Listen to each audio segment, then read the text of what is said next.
Gargle and swallow, or gargle and gargle, and do your brushing properly. There are right method of toothbrushing. Yes. Brush properly. Don't just. It's not a vigor. It's not a Second World War. No, it's not a Second World War. It's something. Massaging. You massage it. Right. Gently. You're doing it, and most importantly, take plenty of water. Oh wow, interesting. Take plenty of water. I tell people this over time. Yes. Water is the best therapy. Yes. To life, to health, to skin, to everything, to even to the growth of the hair. Water helps. All right. But we neglect it. Thank you so much, Favor Ikechukwu. It's always a pleasure having to talk to you. I'm sure you must have learned a thing or two to enhance your oral hygiene and oral health. Well, New Day continues right after this time out. Stay with us.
There are new developments. At Signature TV, we follow these stories objectively, bringing all sides without bias, explaining the complex issues, breaking down the numbers, and investigating the issues behind the news. Anywhere and everywhere, near or far, wherever the news is, we will be there. Signature TV. News in your pocket.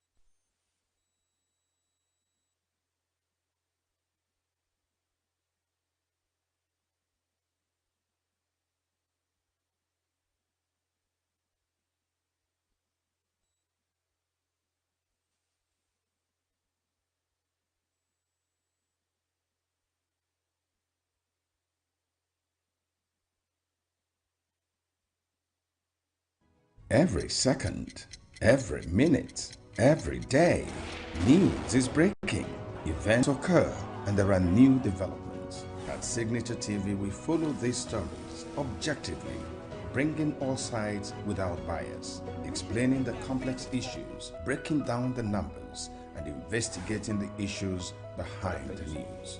Anywhere and everywhere, near or far, wherever the news is, we will be there. Signature TV.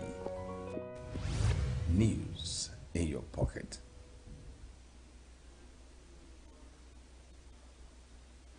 Many thanks for still staying with us. This is still New Day on Signature TV. Well, Professor Michael Ndinechi, professor and senior lecturer, electronic engineering, joins us via Zoom to discuss science, technology, engineering, mathematics, culture, and the future of Nigeria. Good morning, Professor. Can you hear me?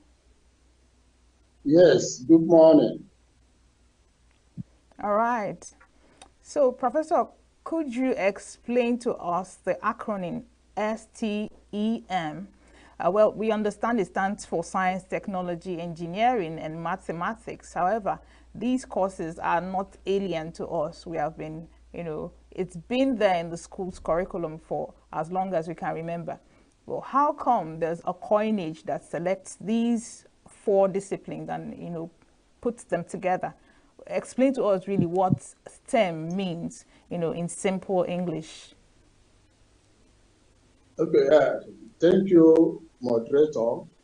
I apologize for being few minutes late in joining.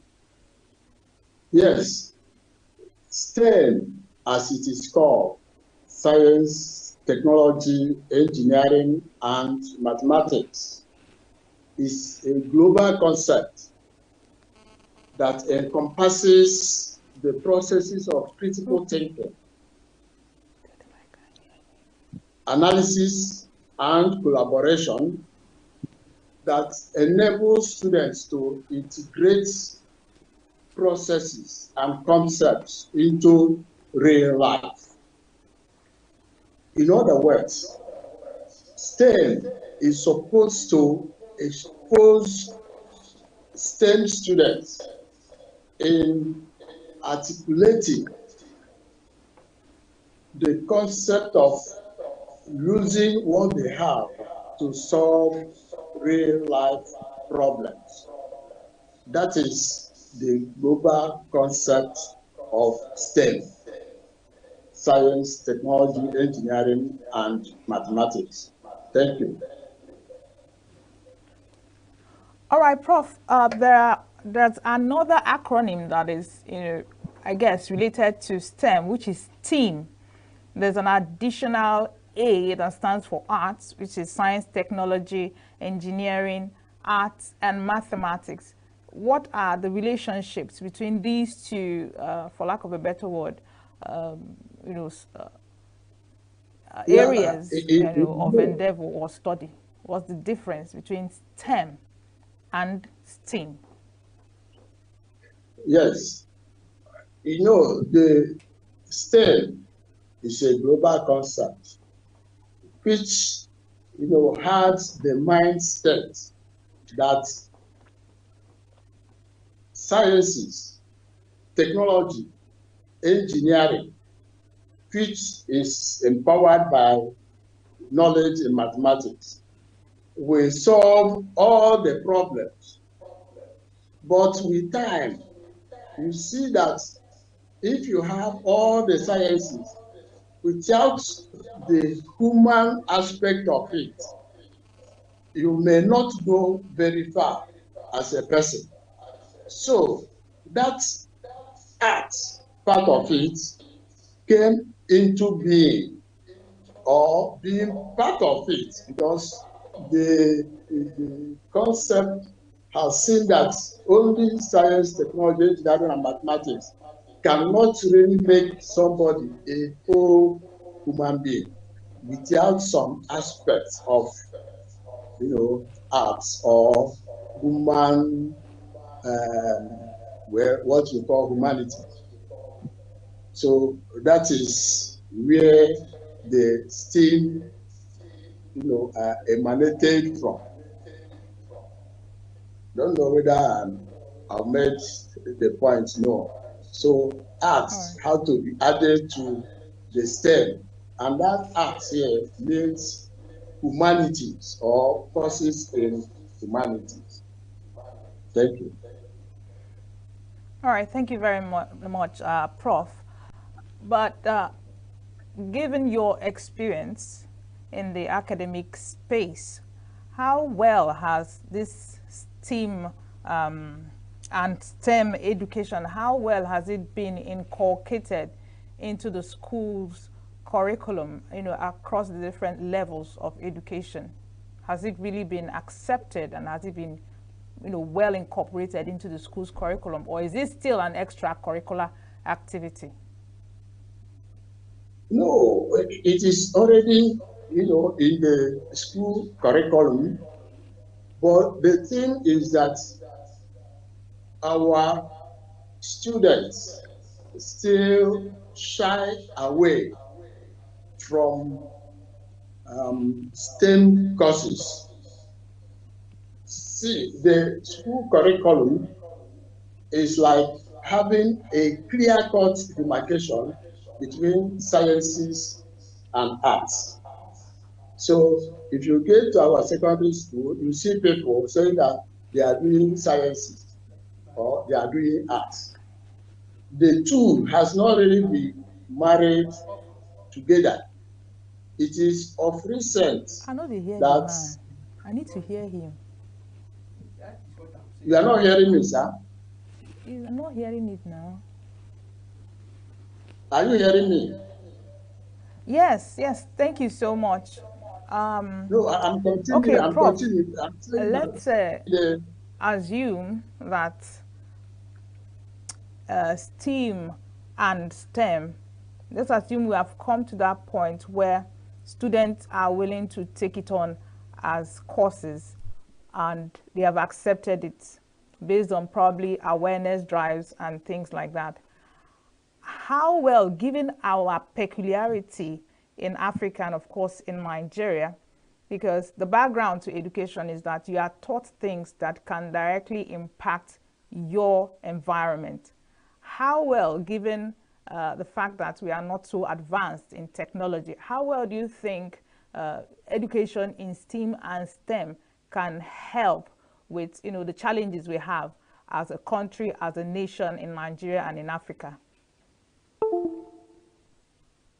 yes, I feel that STEM will definitely be the way to go because you see, the world is a global village, and we are in an era known as the knowledge era and digital economy era. And you cannot really be very good in digital concepts without imbibing the culture of STEM. If you look around now, you see that there are many businesses online, which is the digital economy we are talking about. You see fintech companies, you see developments in all manner of electronics. So now, people that develop these technologies are people that are STEM oriented. But people that come up with a concept may not really be, STEM inclined people, but people that, identify human problems. So they could be people from the arts section. They identify these,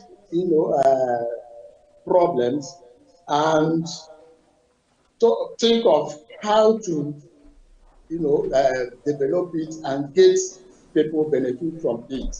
Then they move it to, the science side to be able to develop them.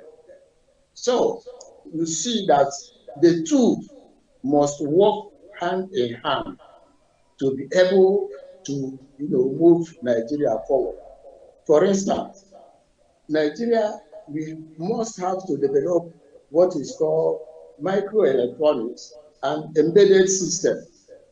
When you have embedded system, then a financial expert can, brief an engineer, a scientist, on how to develop an app so that this app will help people to make their payments. And that is why you are seeing some, things like money point or virtual banks that you don't know where the banks are, but you can deposit your money. It's actually somebody who has the knowledge of banking, which in its own is a core art that makes or briefs a science-inclined person to be able to develop an app so that people can use it, store their money in the cloud without knowing where the physical bank is, and get back their money anytime they want it. So the STEM and STEAM must be put into, I would say, galvanized in the secondary school and at the university level, so that as people advance in their studies, they will know, what am I good at? If you pursue what you are good at, you are likely to be more useful to the nation than when you are not very good in sciences, but because somebody wants you to be an engineer, he forces you into sciences, and at the end of the day, you will not make, a very good impact in that area. So we believe that STEM and STEAM they are the way to go in Nigeria, because Nigeria is part of the world and the world is in the digital economy era.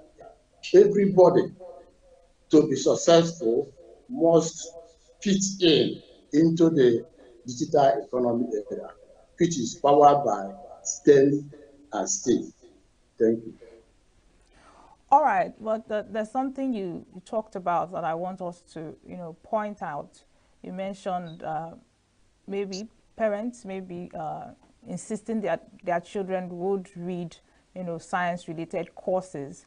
And there's been this advocacy that you try and find out where the interest of your child lies before you can actually channel the child towards the, the course that is good for that child. But with STEM, with advocacy for STEM, because looking at, the acronym is science, is technology, is engineering, and it's mathematics, and these are all science-based courses. Now, don't you think it's also playing towards that era where parents force their children thinking that all science courses are better than all arts, courses? So what's the balance here with STEM advocacy?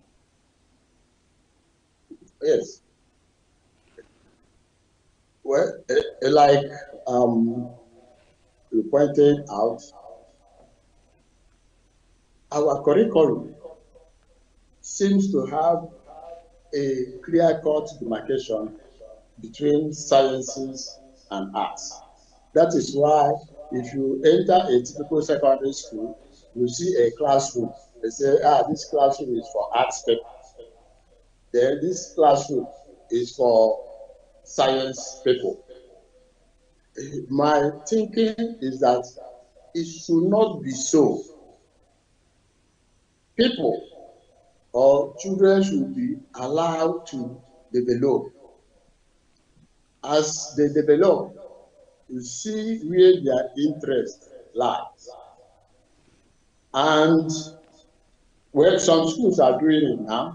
Even if you are a science side, you must pick at least 2 or 3 arts courses to join, so that as they leave the secondary school, they will be able to now decide and be flexible in choosing a course that will benefit them.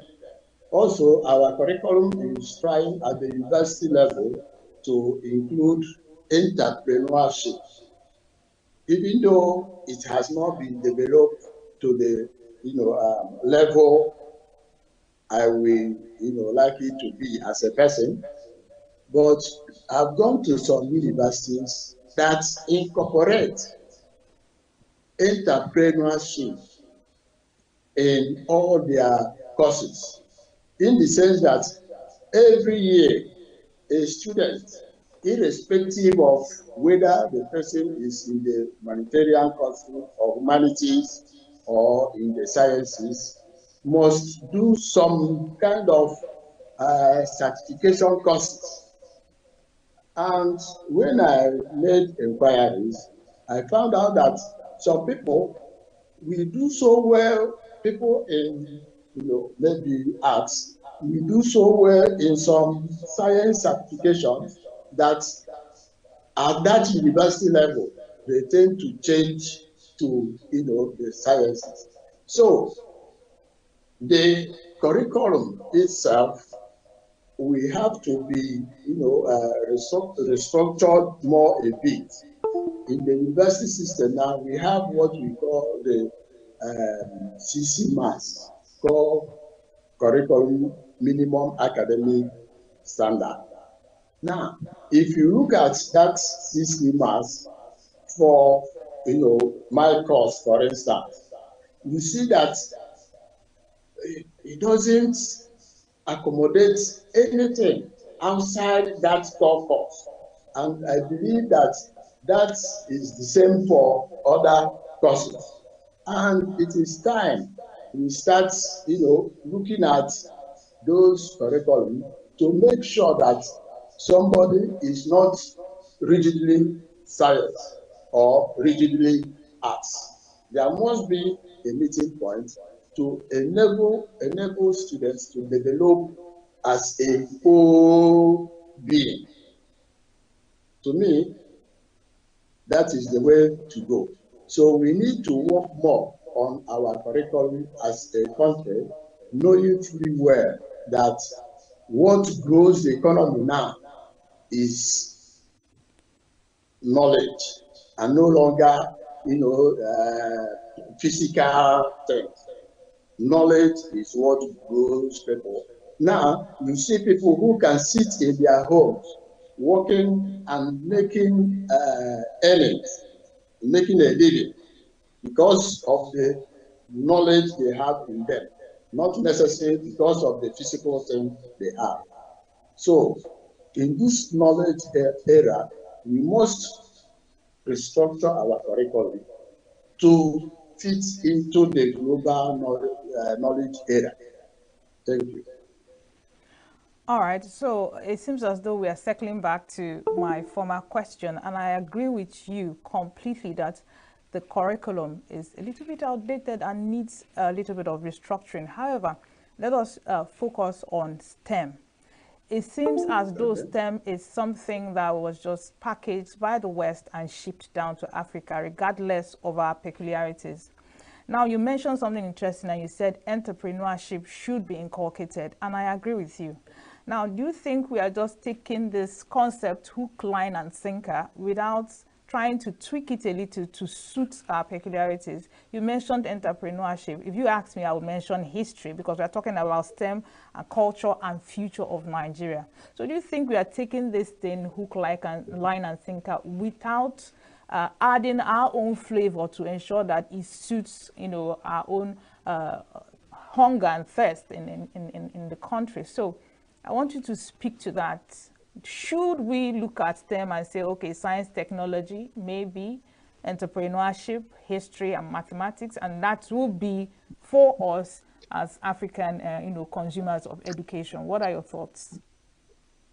Okay, now, see, what is happening is that, when bodies like United Nations, World Bank, and all this develop a concept, they base their concept on their studies in developed countries and start putting money in that concept. And the African countries will just accept that in order to benefit from the money that the Western world, is giving to support that concept. Yes, economically, well, yes, but in the real sense is that STEM was not really developed to benefit Africa per se. It was developed to benefit the West, and because it has to be a global concept, Africa killed him, whether it is fitting their own standard or not. So, if you look in the past, there is something like Step B project. It's science, technology, education, post-basic. And a lot of money was pumped into it by the Western world. And Nigeria accepted it like that and were benefited from the fund. But if you look at that, post-Step B project, there is nothing on ground to show that between this time and this time, such amount of money came into the African nation to develop science, technology, education, post-basic. But it has come and that concept has ended. And the reason is this. African nations, with particular reference to Nigeria, had no input in the concept as to fit in the people of Nigeria. So my take is that when such concepts are developed and pushed in, Nigeria as a country will sit down, look at it, and develop our own version of that concept so that we will begin to reap the benefits of that. So, like you said, it was sent to us and we accepted it line hook sinker. The essence is for us to just benefit from the funding that comes with it. But in the real sense, it may not be exactly what we want. So, one of the papers I published in the past on this STEM education, I had to, talk of how we will modify this STEM to, help us as a country to move forward and create, enabling environment for growth. So maybe I will make that paper available to you at the end of the day. Thank you. Absolutely, Prof. That will be really nice if I can have a copy of that paper. All right, so still moving on.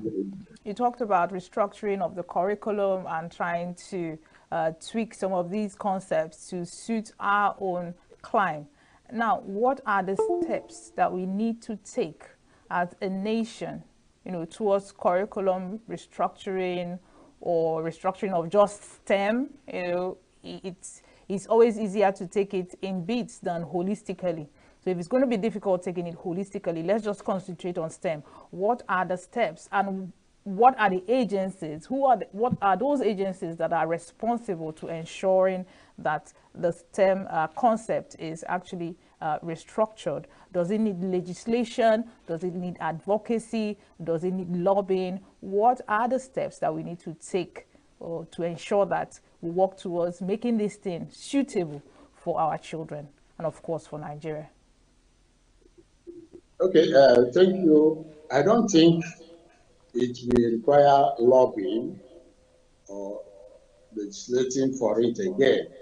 The reason is that we already have, bodies like NICO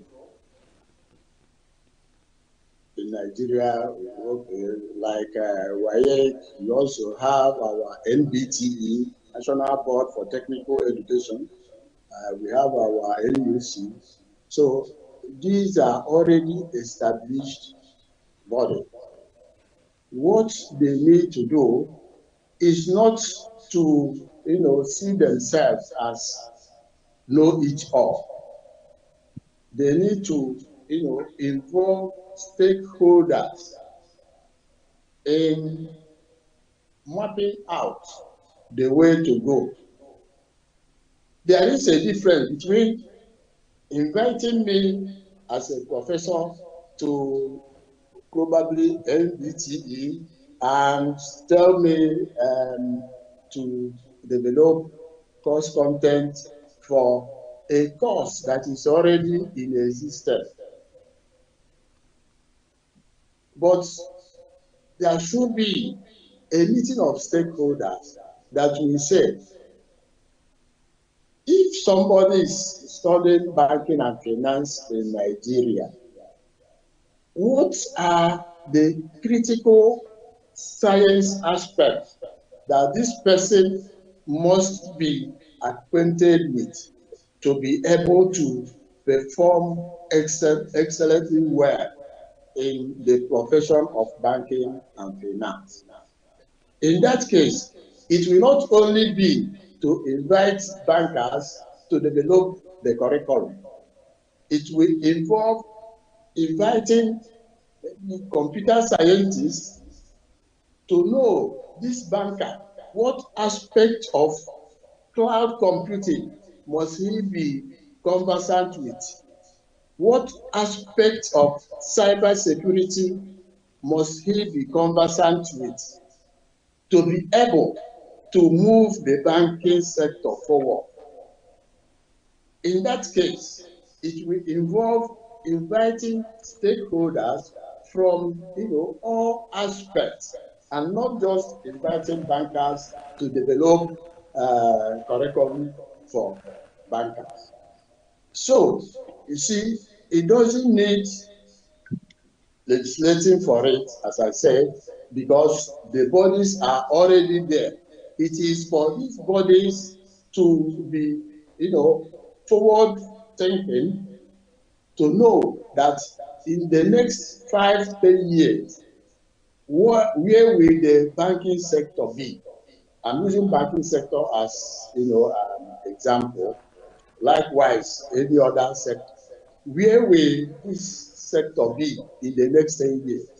What do we need to make the people that will be in charge of this sector in 10 years be up to what it should be? You see, that is what is called sustainable development. It is a development you will do now, and it will not infringe on the development the people in future will do. So it doesn't require any other form than the people in charge of NUC, NBTE, NECO, and WEA to really get a stakeholders meeting to brainstorm on what courses should be offered at both secondary and tertiary education to fit and to develop the people in the next 5 years, so that in future, when those people be at the helm of affairs, they will be up to the standard as at that time. So that is basically what is required. Thank you. All right, Prof. Going by the fact that we've established that STEM as it is not the best fit for Nigeria, what are some of the gaps I want to say it categorically, that, it is not. that are actually gaps that have militated against the uptake or the buying of students and of course institutions, towards STEM? Because you notice in secondary schools, the practical chemistry, biology, physics, all those practical experiments 10 years ago, they are still the very same experiments that children take today in their external exams. Now, if there are no challenges, I don't think this should have been an issue if STEM was adequately bought into. So what are some of the challenges that are on ground that is militating against the buying of schools into this STEM education? Okay, I will tell you, I know of one. I know of one challenge, and that challenge is inadequate manpower.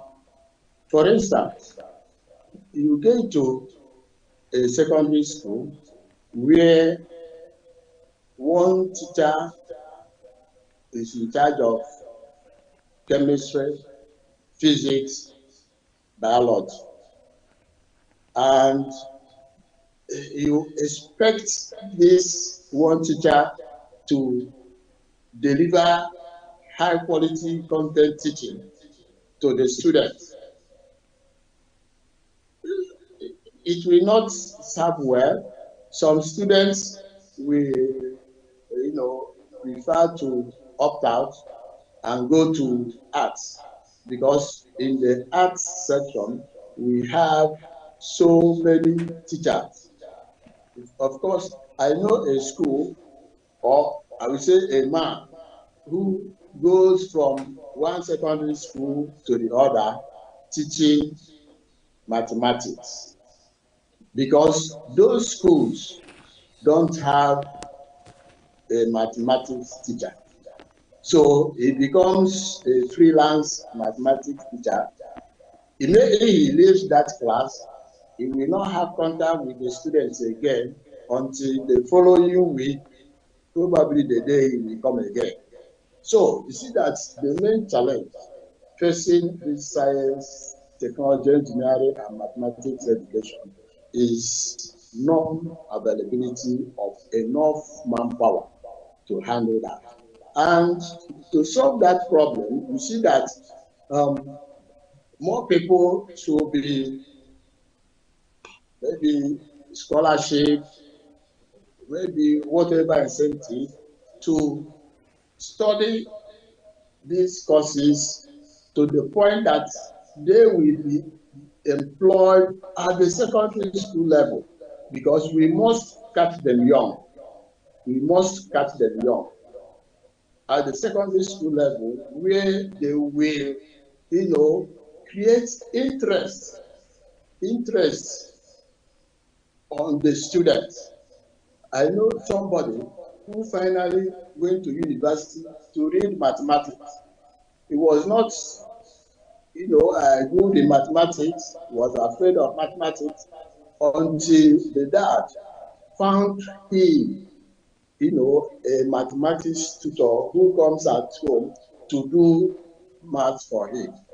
He developed so much interest in mathematics that he had to go to university to read mathematics. Wow. So sciences are courses that some students are afraid of. I won't know why, but when you really put them through, they become so good and imbibing. So the greatest challenge is not having enough manpower to create awareness and interest at the secondary school level. Thank you. All right. Thank you very much, Prof. But before we wrap up, in just 1 minute, what are some of, maybe one parting shot to encourage students, to encourage the school system in adopting, STEM as the future, and how it can help develop Nigeria, in times to come? Just in a minute. Okay. First, I will,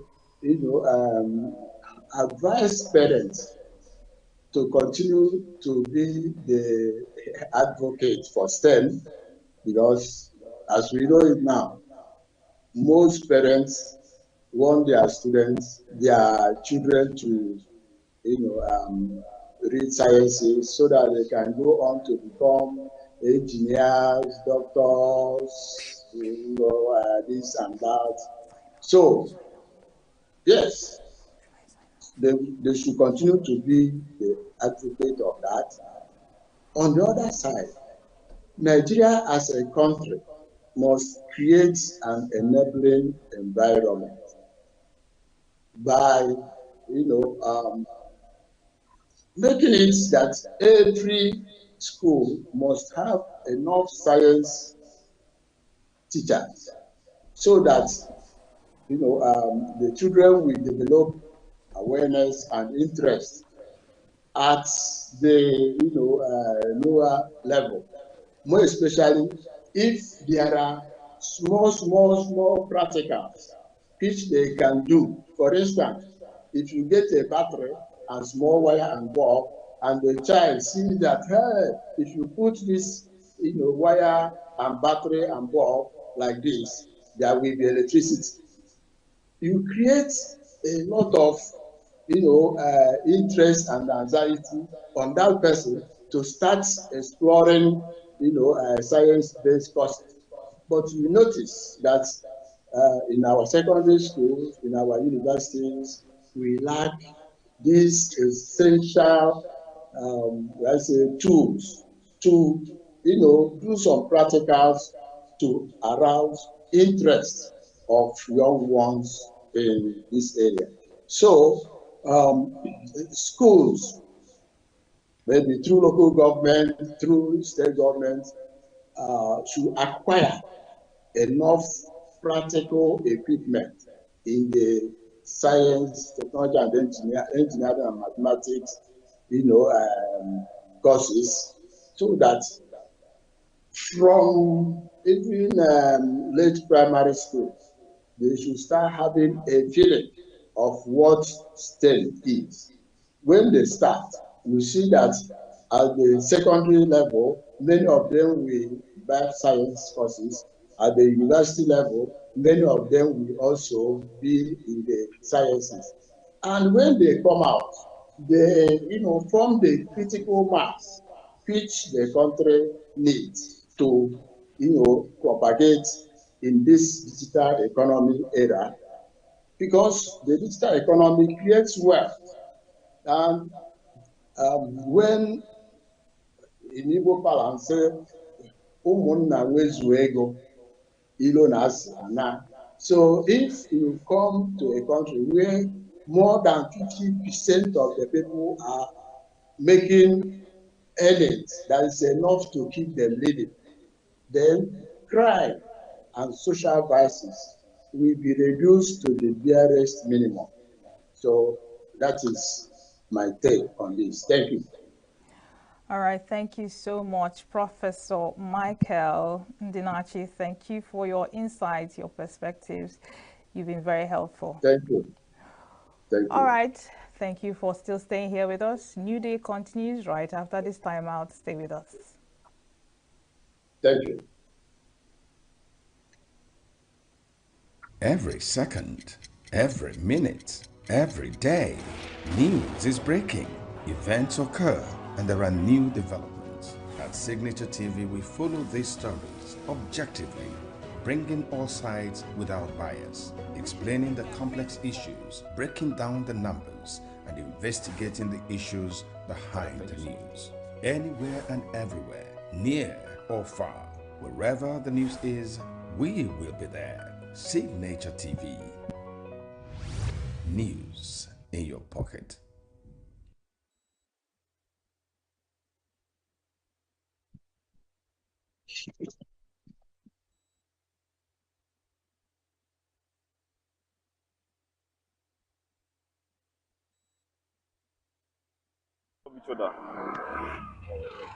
Valentine is not necessarily a holiday for the lovers, from my opinion. It's a day to show love to your mom, your dad, your sister, everybody. But, in Nigeria we did now, so it's boyfriend and a girlfriend type of something. But show love to your mother and your father small. Buy them something. And for those of you that have babe, well, go on with your Valentine packages. What happened to those days in primary school where Emeka will give you sweets and you'll be smiling like a fool? Now just making everything seem so overwhelming. But if you have money and you can run it, you run it. If you don't have money, buy your babe sweet. Valentine is okay though. I don't really have any ideas on Valentine, but for those that are in love, they can celebrate Valentine. For the single ones, we'll wait for next year as normal. But Valentine is cool. The gifts, teddy bears, cakes, and whatnot.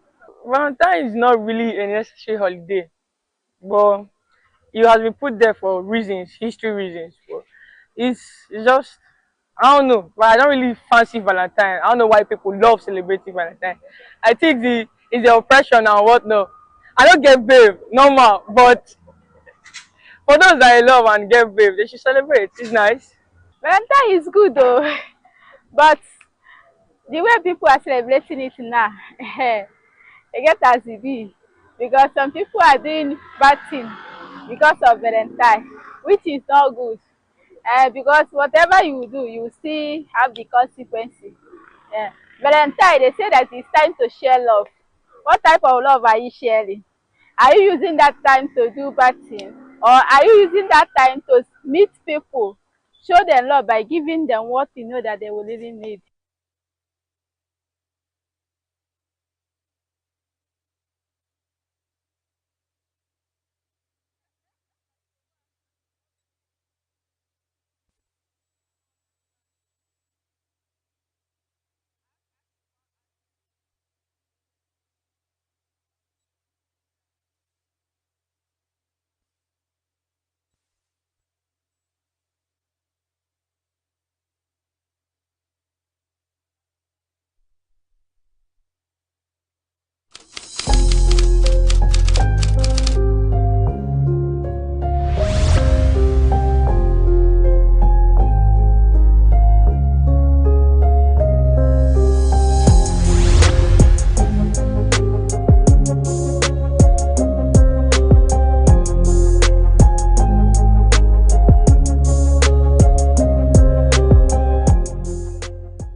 Hello friends, it is a great day that the Lord has made. We will rejoice and be glad in it.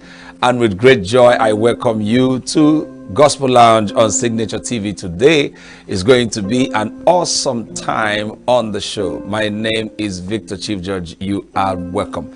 Let's just raise a song of worship to God for all the things that He has done for us. It's a very simple song, so join us as we sing to the glory of God. Yeah, glory be to God in the highest. Amen.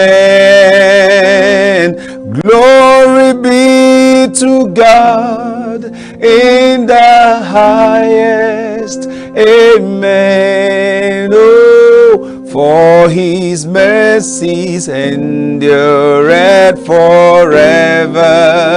Amen. And for His mercies endureth forever. Amen. Jenna sing, glory be to God in the highest. Amen. Adoration to the Lord in the highest. Amen. Oh, for His mercies endureth forever. Amen. For His mercies endureth forever. For His mercy, sing it. For His mercies endureth forever. Amen. Hallelujah. For His mercies endureth forever. Amen. We say all the glory and honor be to God for all the things that He has done for us. His mercies endure it forever and ever. To Him be all the glory. In Jesus' precious name we worship. Amen and amen. Apostle Paul wrote to the Philippian faithfuls in chapter 4, verse 8. He says, finally, brethren, whatsoever things are true, whatsoever things are honest, whatsoever things are just, whatsoever things are pure, whatsoever things are lovely, whatsoever things are of good report, if there be any virtue, think on these things. If there be any praise, think on these things. This is the admonition to meditate and reflect on things capable of making your life better and worthwhile. Therefore, in this segment, be attentive to receive God's word and reflect on it. I'll be right back to continue the show with you. Dear friends, on this first Sunday of Lent, I come to you with a heavy heart because this weekend, a dear friend, close to me like a sister, was buried in my hometown, Adoache. There are moments in life when words fail you, when you are faced with tragedy, pain, sadness, sorrow, and grief. I dedicate this homily to the eternal memory of Professor Virginia Ugoibo Okudelunzu, a great woman, an outstanding academic, but a happy soul who left us so soon. When I spoke with her aged mother 2 days ago, I could not hold back my tears when this woman, faithful to God all her life, said to me, Father, I do not know what to do. My daughter worked so hard, and at 49, when she was about to begin to enjoy the fruits of her labor, someone, a doctor who didn't know what he was doing,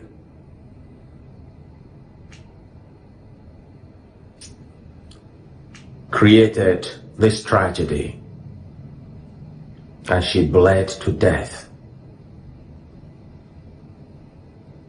So my whole community is in mourning, and we need prayers because we have lost a diamond worthy of heaven. In my sorrow, I turn to the Lord. I don't know about you. What do you do in those moments when you do not know what to do? You do not know what to say. You do not have words to capture the depths of your pain, your sorrow, and your anguish.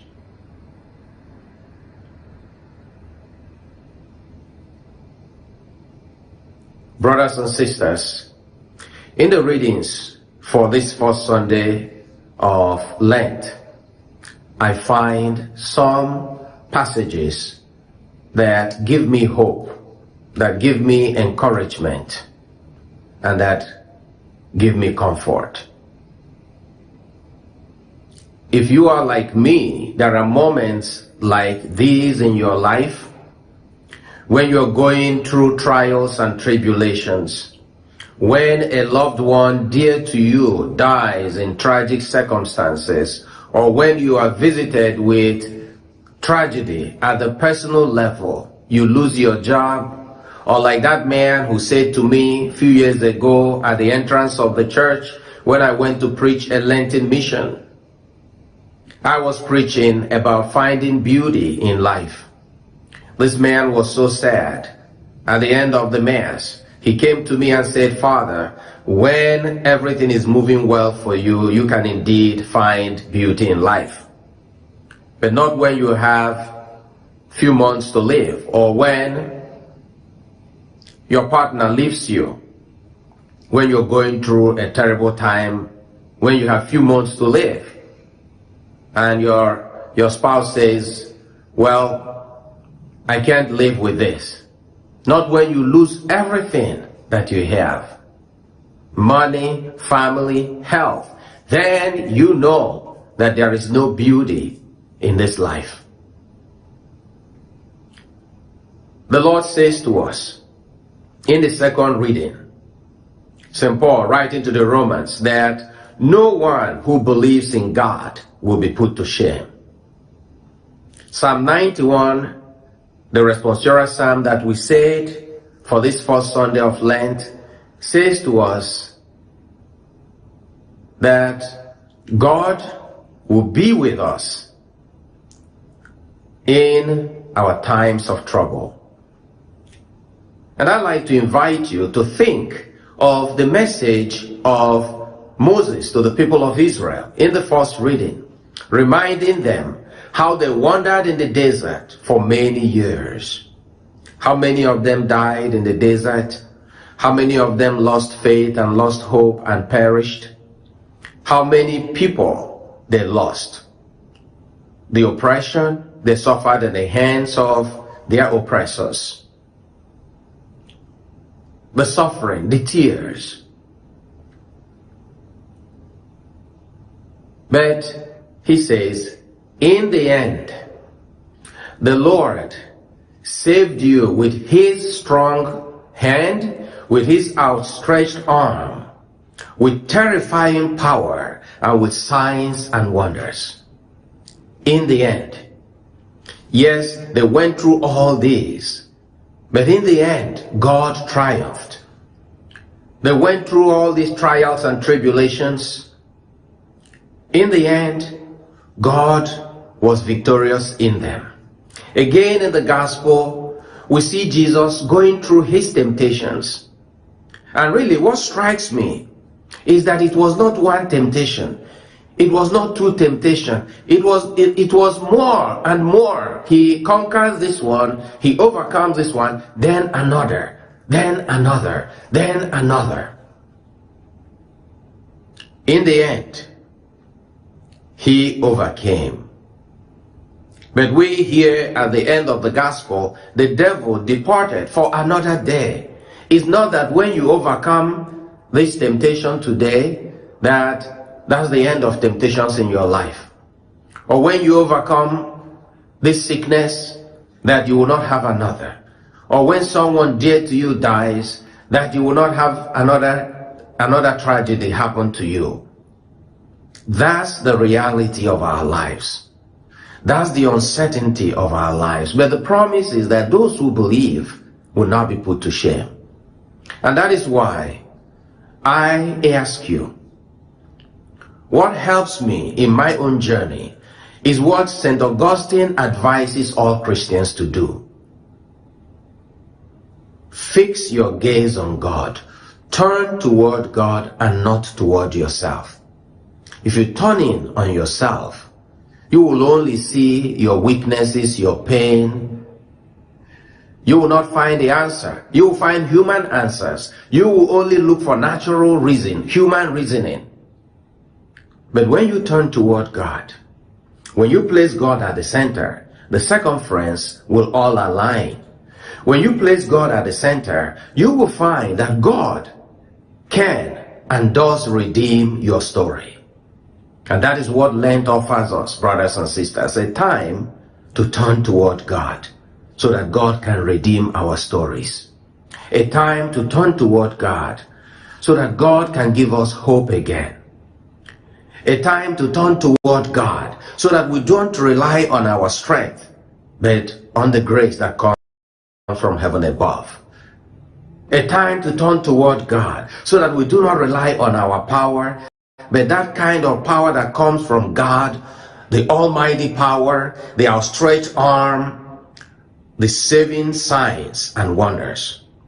May Jesus be with each and every one of us in all our trials and tribulations.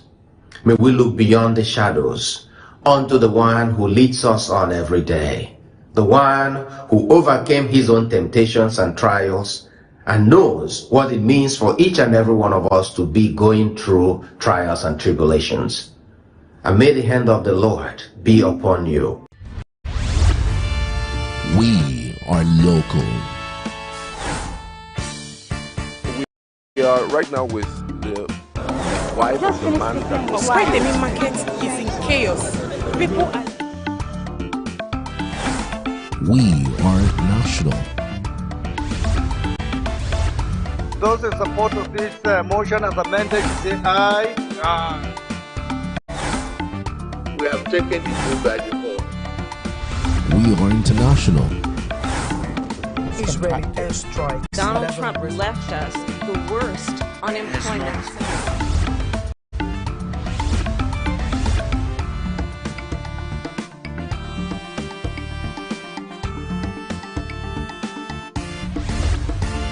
Signature TV, news in your pocket.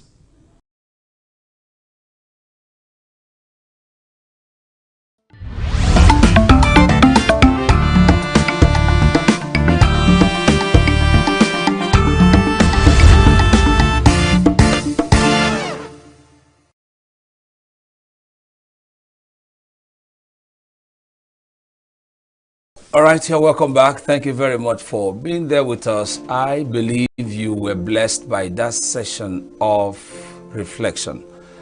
Do well to do the needful with all that you have received and what you have heard.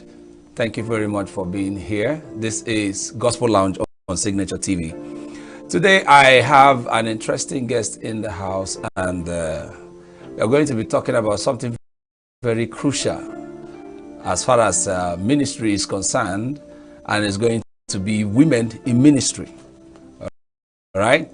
The matter of women in ministry, or women inclusion in both the sacred and the secular quarters of leadership or stewardship, has attracted so many arguments and concerns as well. In the Christian circle, the Old Testament has its pattern. The New Testament has its own pattern, being the fulfillment of the types or the shadows of the Old Testament. However, today we shall be discussing the matter with, as it regards present discoveries and the dichotomy we have seen in ministry or in the places of service. And to discuss this with me today, I have Pastor Chinwe, the lead pastor of Gifted Grace Assembly here in the city of ENUGU, Nigeria. She is a passionate lover of God and his people, a preacher and a counselor with great results following her work in ministry. Guys, help me make welcome Pastor Chinwe. You're welcome. Thank you, sir. Good to see you again. Good to see you. You're looking good as always. Just like you. Oh yeah, it's very interesting. Women in ministry. Yeah. If I ask you, what's your view about women in ministry? Women in ministry is about fulfilling purpose. Okay. It's a divine call from above, from God. Yeah. And in that call is divine because ministry has to do with assignment. Yeah. You focus on your assignment, which the Lord have called you to do. And as you're doing it, you are fulfilling your own purpose in your own life and fulfilling a purpose in another person's life, because we are all called to serve God. Yeah. So there is need for women to be in ministry. It's a divine call and a divine assignment. Coming from your own side now, is it worth it? Is it fulfilling? Yes, it should be, because it's divine. Okay. It's fulfilling. When God asks you to do something, you obey. Okay. and you're doing it with all your heart, yes, it's fulfilling. Now, what's the difference between the Old Testament pattern of women in ministry and the New Testament pattern of these services? What's the difference? There is a difference, and the difference there is that the people of the Old Testament, they were called to lead a nation, not just the church. Okay. Yes, the women were called just like Deborah in the Bible. All right. Deborah, as we all know, is a prophetess and a judge. Men submitted under her leadership. Yeah. Not just a community, a whole nation submitted under her leadership. Yeah. And she led well. Okay. And King Josiah in the Bible, Huda, she's a prophetess. Okay. And at the same time, she's an advisor to King Josiah. All right. All of us know about Esther. Yeah. A whole nation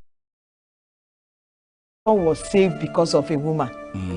But when you come to the New Testament, it was they worked in hand with other men. Okay. In Old Testament, they work just under their men worked under them. Yeah. And this is a call to service where God approved them more, because they also work in hand with God, with Jesus during his own time here. Yeah. Somebody like Mary Magdalene, the Bible recorded that she witnessed the death and the crucifixion of Jesus Christ. An assignment was given to her: go and announce that the king has risen. At the same time, she's being addressed as one of the apostles to the apostles, a woman, Mary Magdalene. Then you talk about Priscilla. She's a missionary that worked with the husband in the service of God. She's also a teacher. And then you talk about Phoebe. She is a woman. Yeah. And at the same time, she's a deaconess in the church. Okay. In the service of God. She worked for God. And in Romans chapter 16, verse 7, a name was mentioned, Junior. Yeah. Junior was a missionary that served God. We talk about Priscilla. Yeah. She worked with the husband, Aquila, in the service of God. Yeah. Another person is Dorcas. Yeah. That affected so many lives. Yes. You know the story of Lazarus, what happened there. Yeah. Lydia, we have so many women that work in the New Testament. They are affected life directly to the church and to the family as well. But you see, the problem, or something that has given me so much concern about this, is in our time we have seen a lot of dichotomy, a lot of friction. Say women, they are soft people, they can't take strong decisions, and somehow they are being, let me use the word, marginalized, okay, as it were. In ministry, nobody wants to give them a major role to play, especially in our time. Yes. What do you think is the reason for this? Okay, I love this question. Yeah. Let me start by saying that we are no longer the weaker vessel. Okay. We are strong now, much more stronger. One of the, I will put up culture as one of the constraints. Okay. It's not just in the Bible, even in the secular world. There are roles they don't want a woman to participate in. Feeling that we can't handle it, not again. Yes. There's this cultural constraint that women from this place, you are not meant to do this, you are not meant to do that. And you're not meant to do that. But funny enough, we have female doctors. Okay. We have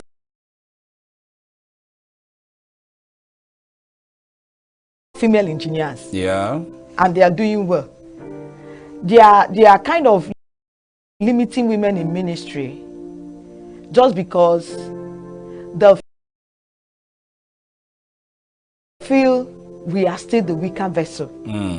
But they don't know that God called all of us, according to Galatians 3:28. Yeah. There is no female or male. If you're called, focus on the assignment that God has given to you. Work on it. Yeah. There's no place God said it must be a man. The only issue here is that be on a divine assignment and do it very, very well.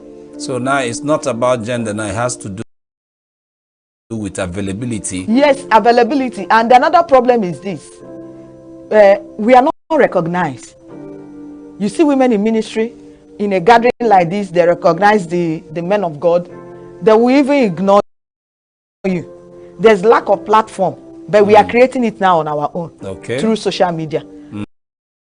Lack of platform. They don't recognize you. There is this kind of segregation. Yeah. Some men don't allow you lay hands on them. Yes. Because simply because you're a woman. But let's assume that a woman in ministry now decides to every Sunday I'll be sharing 10,000. Okay. Everybody won't mind you are a woman. Everybody will come. Or you're cooking food, you're serving people lunch. People don't mind, they will still come. So I don't see the why that tends to push us aside. There are a lot to do. I believe it's not about the gender, it's about what you can do on the stage. Okay. Yes, with your divine assignment. What can you do as a person? Not about the gender now. Okay. There are women in ministry that are doing far better. You know, we are passionate. Yes. Women are passionate. So when you see a woman in ministry, you see them doing everything with all their hearts. It's not about the material things. It's about imparting life, seeing things move in a good way for people. Yes. And now, before I let you go because of our time, there are a lot of women out there called by God. But because of these restrictions, it is so difficult for them to come in and do what God will want them to do. What would be your advice to them? One, don't allow anybody define your calling. Okay. Don't allow anybody define your assignment for you. There's God that called you to do that thing. Focus on what you are being called to do. With platform or no platform, you can stay anywhere and still making parts. Another thing is relying on God's timing. Okay. Don't be so fast to be seen. Yes. It's not about the popularity, not about the fame, not about how large you are. You can start somewhere. Give yourself that platform and start somewhere. There are people that believe in you. Focus on those people that believe in you. The most important thing again is to make impact. The little one you have started doing, make impact. The Bible said that by their fruit you shall know them. When they start seeing results of your calling, they will have to come back and believe. Work on the people that God have given unto you, people that believe in your calling, and move on with them. Wow. Other things will come up. This is so wonderful. What a very beautiful conversation, encouraging our women out there to do what God has called them to do. I call it to action. At creation, you know, God made man, male and female, and blessed them with the dominion capacity. The emergence of the woman or the female gender is to help man fulfill God's mandate. Yes. And as such, should not be interpreted as a second guess or second class person in the practical existence of life. All right. No matter the culture, God's word is supreme. Just like my guests have just said, once it is an assignment from God, trust Him, trust His timing, and then be bold enough to do what God has called you to do. Thank you so much for coming on. You're the show welcome, has been a pleasure talking with you. You're welcome, sir. And this is so insightful. Thank you, We sir. wish you well in all you do. Thank you very much. Thank you so much. I appreciate you. And my friends, I'm going to see you quickly right after this short break.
With a population of about 36 million people, the Southeast is awash with stories.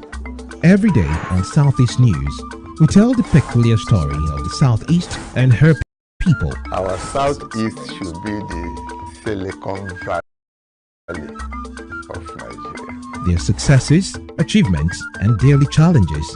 Do you have a Southeast story to share? Community achievements and challenges, completed and uncompleted projects, bad roads, water scarcity, erosion, flooding, insecurity, or even disagreements? Bring it on to Southeast News. On Southeast News, no story is too big or too small. Southeast News. Let's tell our story. Showing on Signature TV every weekday at 4 p.m. WAT, 1600 hours GMT.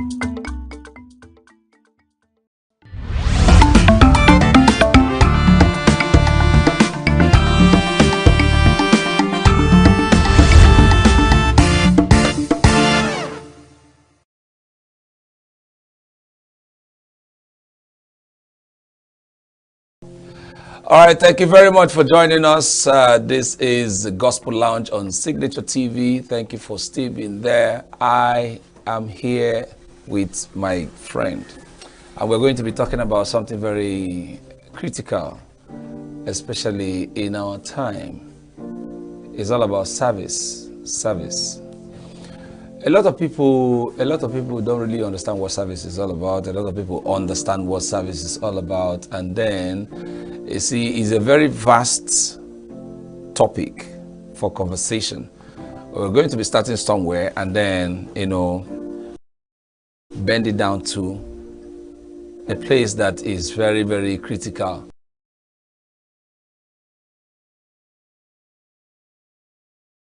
In our time.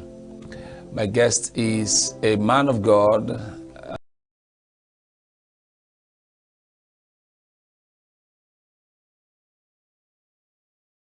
a developer. I have a lot of things to say about him, but I don't just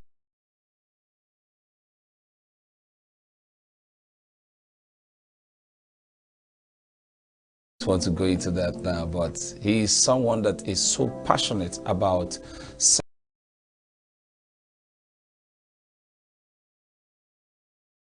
service and seeing people do things the right way. Friends, help me make work.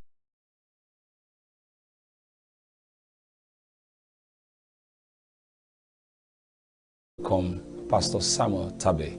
Thank you very much. Thank you so much for coming to Gospel Lounge. Thank you. It's a privilege to be here once again. Yeah, it's good to see you. Thank you. Service. Yeah. In our society today, a lot of people don't really understand what service is all about. But just give us an overview of what you think service is all about. Okay. First and foremost, service is majorly doing anything that is of assistance to some other person. Okay. So that's when you do things to help someone or a group of persons. That's one aspect. And there is a part that most people know, where you tend to work more like what we call boy, but it's not really boy per se. Yeah. Just that you willfully want to help someone or a group of persons based on the kind of capacity you have. That's one aspect. Okay. The other aspect of service also, it's a process or an act that you offer. Okay. That people need, celebrate, and possibly may be willing to pay for it. Yeah. Now, at this point, it's more like you're creating value that people really need. So service is both doing things that will help humanity, and at the same time, that service, that things you're doing is of great value to them. And like we know, value is relative. What is valuable to you may not be valuable to some other person. Yeah. So it must be something that is relevant to them. You understand? For them to know, okay, yeah, this thing is really valuable. So in the process of doing that, that person is actually offering services. And one of the places in the Bible that really caught my attention, is where Jesus told the disciple that anybody that wants to be the greatest among you should be the servant. Should be the servant of all. I remember back then as a young child growing up in Sunday school, I used to feel that, so that means for you to become the leader You should be the one that clean the floor, mop the, yeah, it's part of it. But what Jesus simply meant is that the greatest among you should be someone that offers services. You are able to offer things that are of value to humanity. So it all depends on the kind of value you are willing to offer. And that being said, to offer value doesn't come automatically. Okay. It means a person should have added value to himself, because it's what you have that determines what you give. That's right. So service basically is offering value, and that value should be needed by the people you are offering it to. But then the issue, the major stuff should not be to get some sort of financial benefit from them immediately. The major concern should be you're offering this value to them for it to be of help to them. Then at the long run, based on what you've done, they can now bring in the financial substance back to you. So based on that note, money is basically the reward for value. Why value is a service you offer, and it comes from the kind of value you've added to yourself. So that's so principally, it is not really about the money. No, it's not about but it's about the value you are able to offer to the people. But that's a very serious concern there. Our generation doesn't believe in this principle. Everybody wants something in return for what he or she has done. Let me ask, is it bad? Yeah, well, in the normal sense, it's not bad, because I mean, let's assume you spend 5 years investing in yourself. Okay. You've created this value that you start offering to humanity. I mean, there should be some kind of physical reward that should come along with it. But then the challenge is when we make the reward the end point, that's where it becomes very bad. Secondly, when you're to offer this service, you know, since it's what you already have, as a matter of fact, it's who you are. Before you start demanding for reward, you need to understand the setting. A place that you know cannot really pay that much, you know how to price it.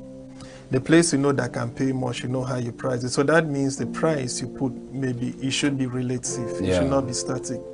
Then another thing you also consider, let's assume while you're developing those values within you, building up that system that help you get to the point you're getting to, there were certain people that assisted you.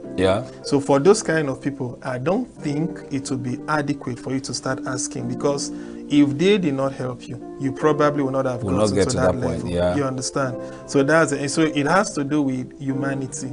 You understand how this thing flows. So when it comes, it's just like, for instance, my father probably trained me to whatever level I get to be, and I'm a medical doctor and my dad is sick. And I want to offer that, say, no, dad, you have to pay. You have to pay. So it sounds somehow funny. So that's why, so these are some of the things we really need to check out. So you need to know what's the setting I'm going to demand, then what is the situation, how balanced are they? There are some areas you may go, you charge up to as much as you can, but there are some places you go, that same service that you were paid for in another place, you can offer it to them free. Depending on their setting and the current situation that they are in. Knowing that it's not all about the money. There are some things we do today, we may not get the benefit immediately, it may come times later. So the whole point is that of value. Finance will come later. But if it doesn't come immediately, don't kill yourself, but for it to definitely come. I know this is so strong. The principle of serving today and then getting the reward later is something a lot of our young people don't want to listen to such things. Because of the get rich quick syndrome. Everybody just wants to make it. But let me bend it to us somewhere now.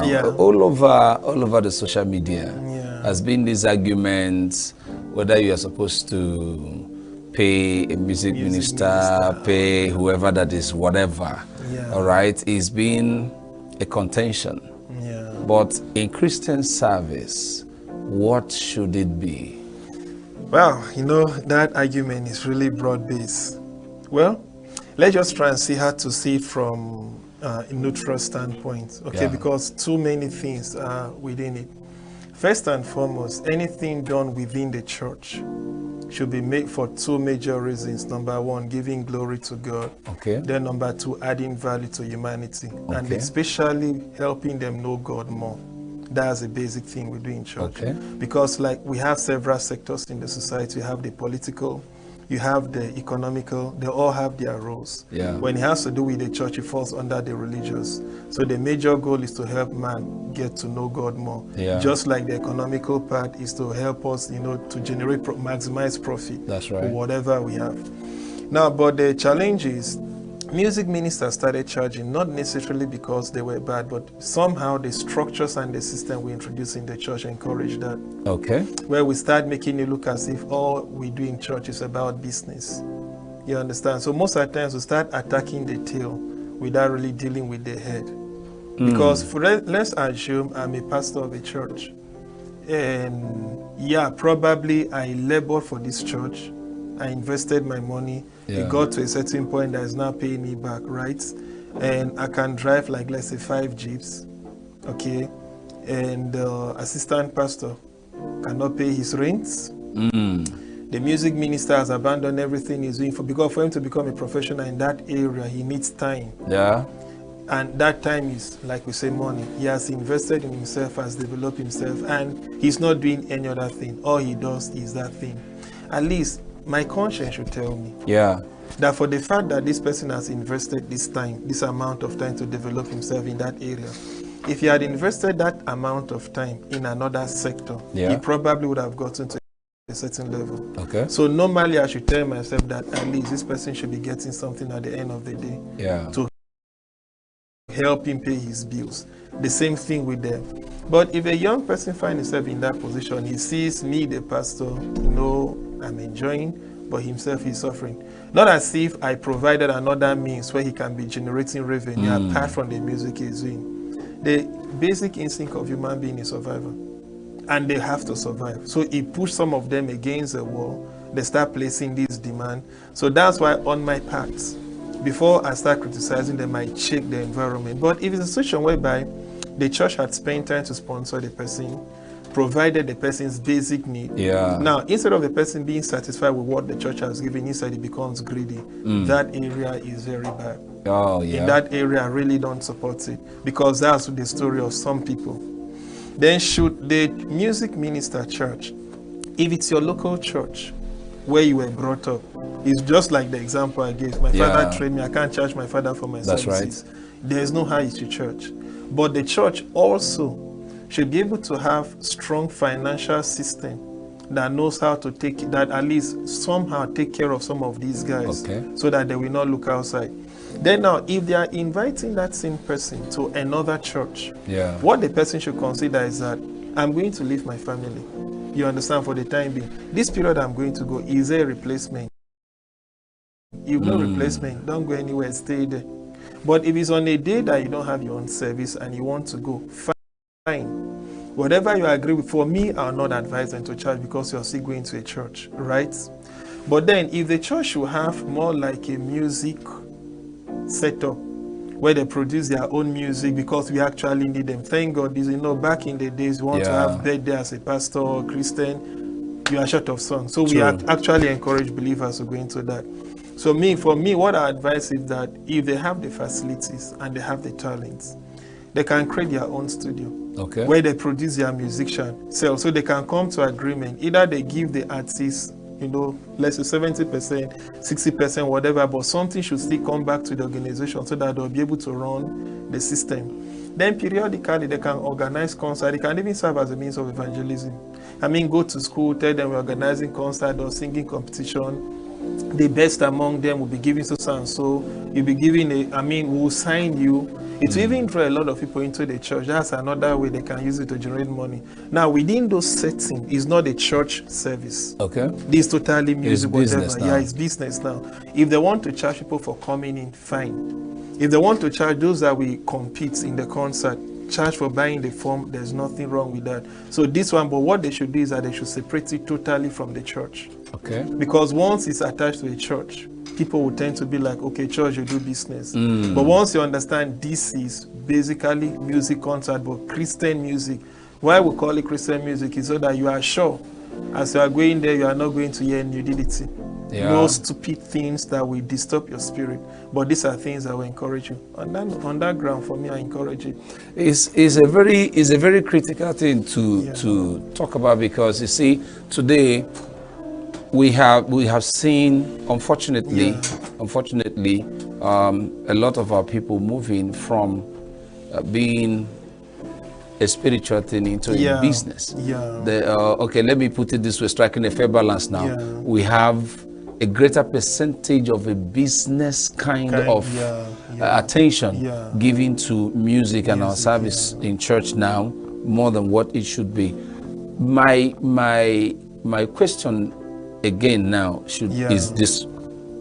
You said something about the pastor and his welfare and the thing, and then the people working with him and all that. You said something about trying to set up a structure that will help see to the welfare of these ones. If it is service unto God,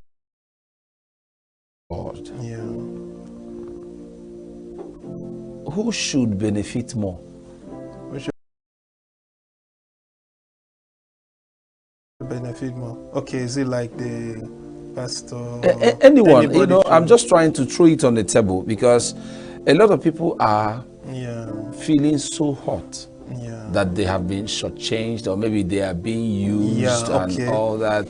So how do we get a balance to this? Out of that, you know, what, like this last word you use, balance, I think that's one of the biggest challenges we're having, especially down here in Africa. You know, one book I read, 7 Habits, Stephen Covey made a statement that changed my life. It was like, success in one area will not compensate for failure in another. That's right. You know that you know mathematics very well, your knowledge of maths will not compensate for your ignorance in English. True. So making that balance is really, really key. Well, normally, if you check organizational sector, because as a church grows, you know, the emphasis now, because of several responsibility that comes in. I mean, you have to deal with God, you have to deal with human beings, and human beings of different at different level with different kind of challenges and so on. So there should be this kind of structure that even the pastor himself, personally, I believe, should not be the only signatory to the church accounts. Okay. It should get to a point that even the pastor himself should be on salary to safeguard himself and the system. Because if you check, some of these our other religious organizations that have lasted for centuries, what really made them stay? Then if we ask ourselves, the way we run our system, how long can they last?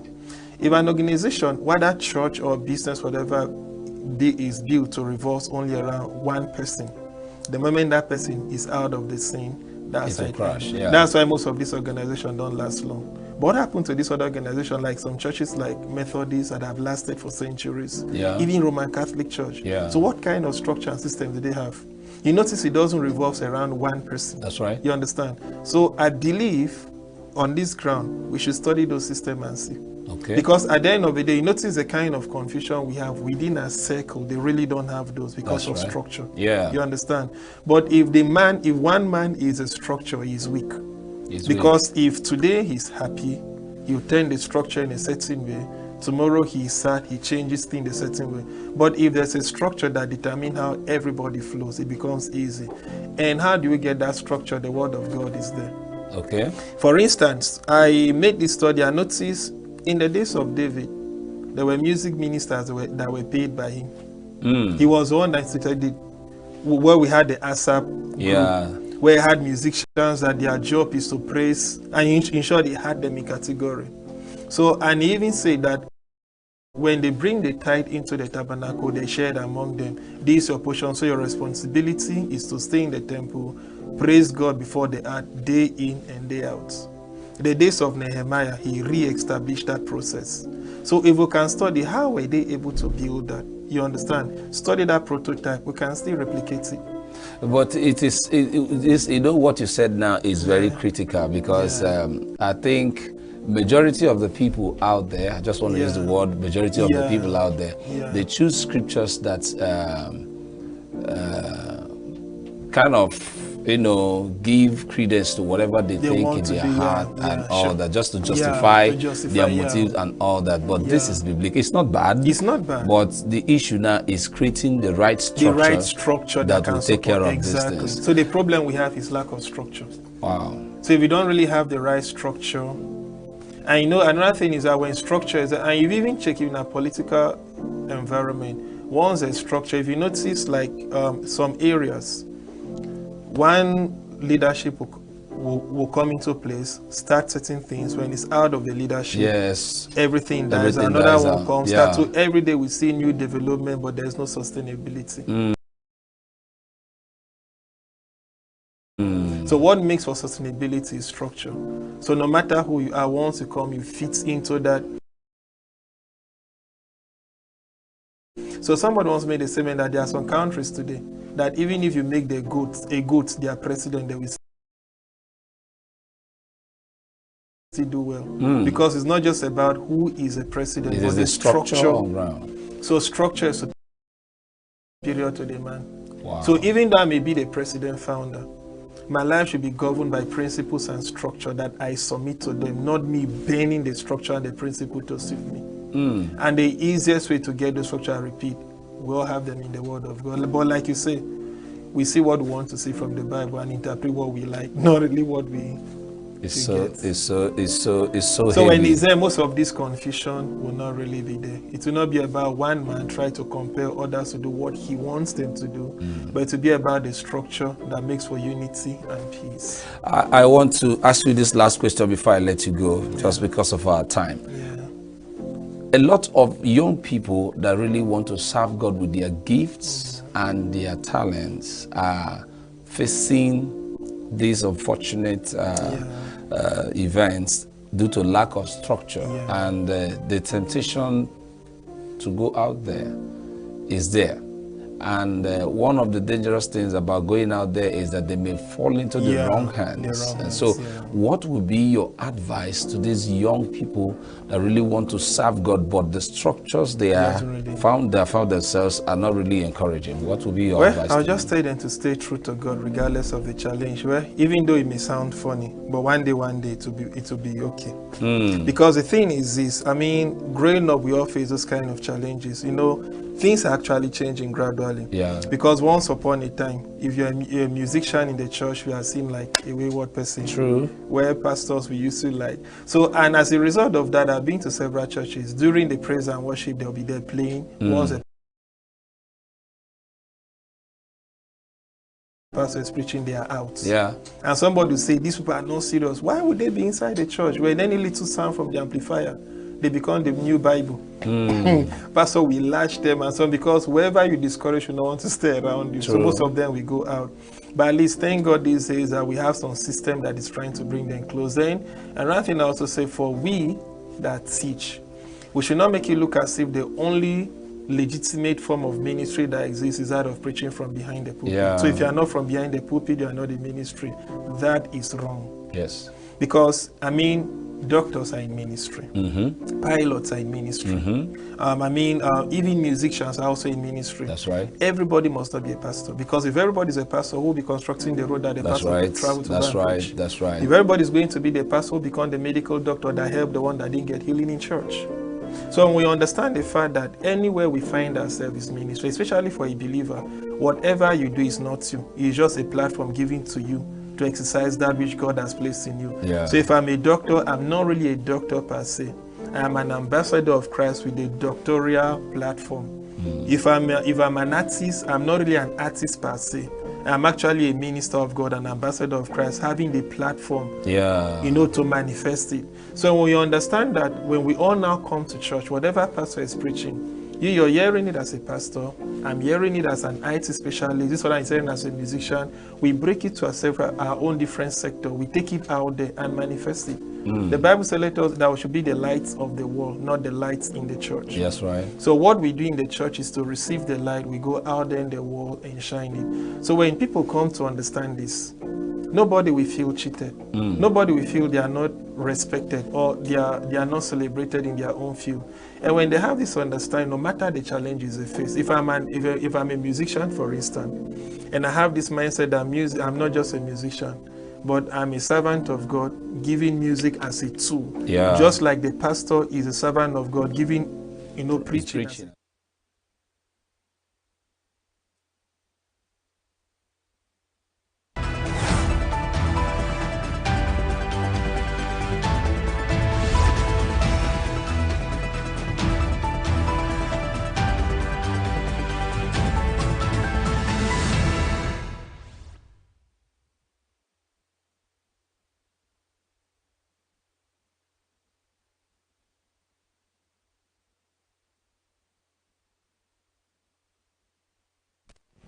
Welcome to Global News on Signature TV.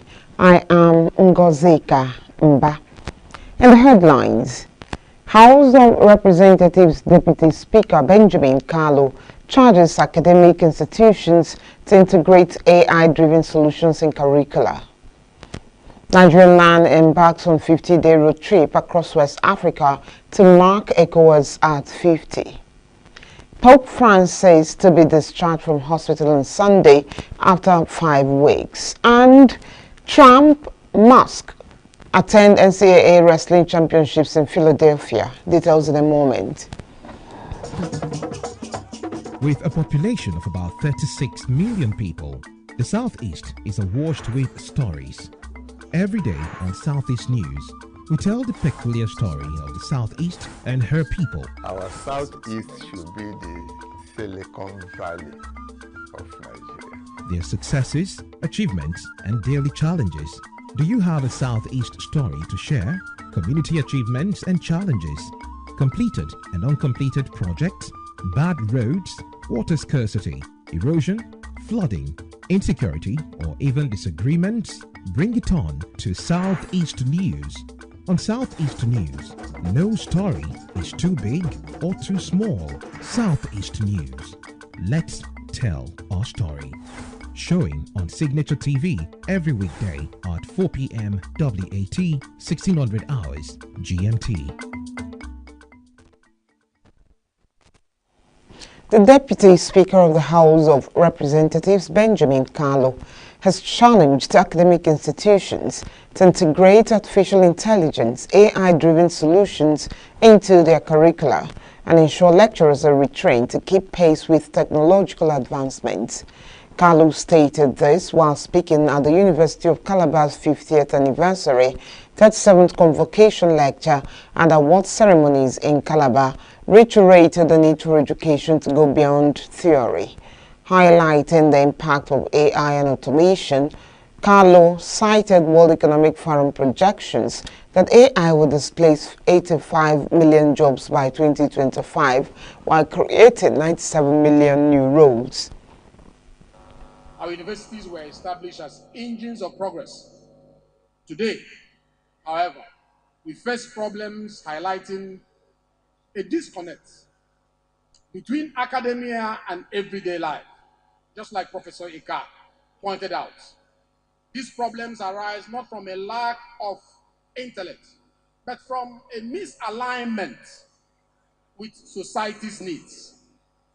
As teaching and learning have long been measured solely by academic metrics, the length of dissertations, the complexities of theories, the splendor of research, rather than their real-world impact. The challenge before us is clear. Our universities must move beyond theory to practical impact. Bringing the gown into the town and now into cyberspace, where knowledge is applied and ideas ignite change. The Nigerian universities through internships, apprenticeships, and mentorship programs in order for the nation to move with the world technologically. Speaking after receiving his award, the Senate President Godswill Akpabio acknowledged current challenges facing Nigerians, but assured that within the next 1 to 2 years, Nigerians will see significant progress. AI ethics feels like cybersecurity, feels like sustainability. Just 3 years ago, the famous prompt engineering, the skill of instructing AI such as ChatGPT, was unheard of. Now, it is a lucrative profession. Yet many universities have not fully adapted to embrace these changes. Ladies and gentlemen, by 2030, industries will demand AI specialists to drive automation, data privacy consultants to tackle AI ethical concern, climate adaptation experts to address environmental crisis, virtual reality designers to shape the metaverse, biotechnology engineers to merge AI with medicine, and digital well-being coaches to mitigate social media's psychological effects. Yet, how many Nigerian universities are equipping students for these roles? And how many lecturers are being retained and retrained to understand these shifts? Lecturers, this is for you. Education must be lifelong. Glory of God, the spirit of Asiwaju, his policies are on the spot. His policies will transform the country. Things may be difficult now, but I assure you in the next 1 to 2 years, you will see the difference. Nigeria will produce what it consumes and consume what it produces. This is how great... Sustainable development can never be possible if what we learn in the university is not translated into policy and practice. If what we learn in the university, what the results of our research, all the patents are locked up in NOTAP or put in the shelves of the universities, there has to be research translation, which means that we must be addressing problems facing the nation in research. And we must be ensuring that the outcome of our research influences policy and influences practice. When this university started as a campus of the University of Nigeria, and then we became autonomous in 1975. Today, we mark 50 years of our existence, 50 years of impactful knowledge and service to humanity, 50 years of resilience, 50 years of production of credible men and women who are holding their own across the world. We are indeed proud as a university to have produced, in the course of 50 years, men and women who are shakers and movers of Nigeria and indeed the world. Earlier, the chairman of the occasion, Professor Eka Braide, and the Vice Chancellor of the University of Calabar, Professor Florence Banko Obi, highlighted the importance of community service and active engagement in universities to ensure that academic work remains relevant to societal needs and contributes to sustainable development. The sole administrator of Rivers State Vice Admiral Ibot Etekwe Ibas, retired, has advised the contractor handling the State Assembly Complex project to speed up work and deliver it as mutually agreed. Vice Admiral Ibas, retired, said that part of his mandate included restoring full and effective legislative activities in the state. The sole administrator gave the charge when he visited to inspect the ongoing reconstruction work on the new assembly complex located along Moscow Road in Port Harcourt local government area on Saturday. Awarded to Monia Construction Company MCC Limited, work has advanced commendably on the project that is about 34 en-suite offices on a 2-story building with an elevator, gallery, meeting rooms and a conference hall. The sole administrator explained that in the last 2 days of assumption of duties, he had noticed a missing pillar in the state governance structure and is determined to ensure that there is a place for effective legislative activities after 6 months. In the first place, to be here, to maintain law and order that will enable us go back to what the state is supposed to be. In the last 2 days, you're also aware that I had been at the executive arm of the state governance structure, and one of the pillars that is missing for now is the legislature, and for them to function effectively, they also need a place to work from. Perhaps I'm here to be sure that work is going on as expected, so that by the end of the 6 months, this place will be ready for those who need to use it. I think basically that's what it is. They have a schedule and they have timelines that I believe they will adhere to. Okay. I think the state has done its own bit by providing the necessary funds. I was briefed, And so the onus is on them to make sure that they keep to the terms. Okay. Thank you. Over 300 civil society organizations have risen in strong condemnation of the state of emergency declared in Rivers State by President Bola Ahmed Tinubu. Representatives of the groups at a press briefing at the Sheikh Musa Yar'Adua Center in Abuja expressed disapproval of the president's decision. Correspondent Josephine Beatrice reports. The groups argued that the suspension of the democratically elected governor, deputy governor and members of the State House of Assembly is an abuse of executive power, a violation of Nigeria's constitutional order, and the undermining of democracy in Nigeria. They noted that such actions without due process set a precedent that could undermine democratic institutions in Nigeria. It was a split, and some assembly members defected. They defected, and you now had a pro-Wike and a pro-Fubara.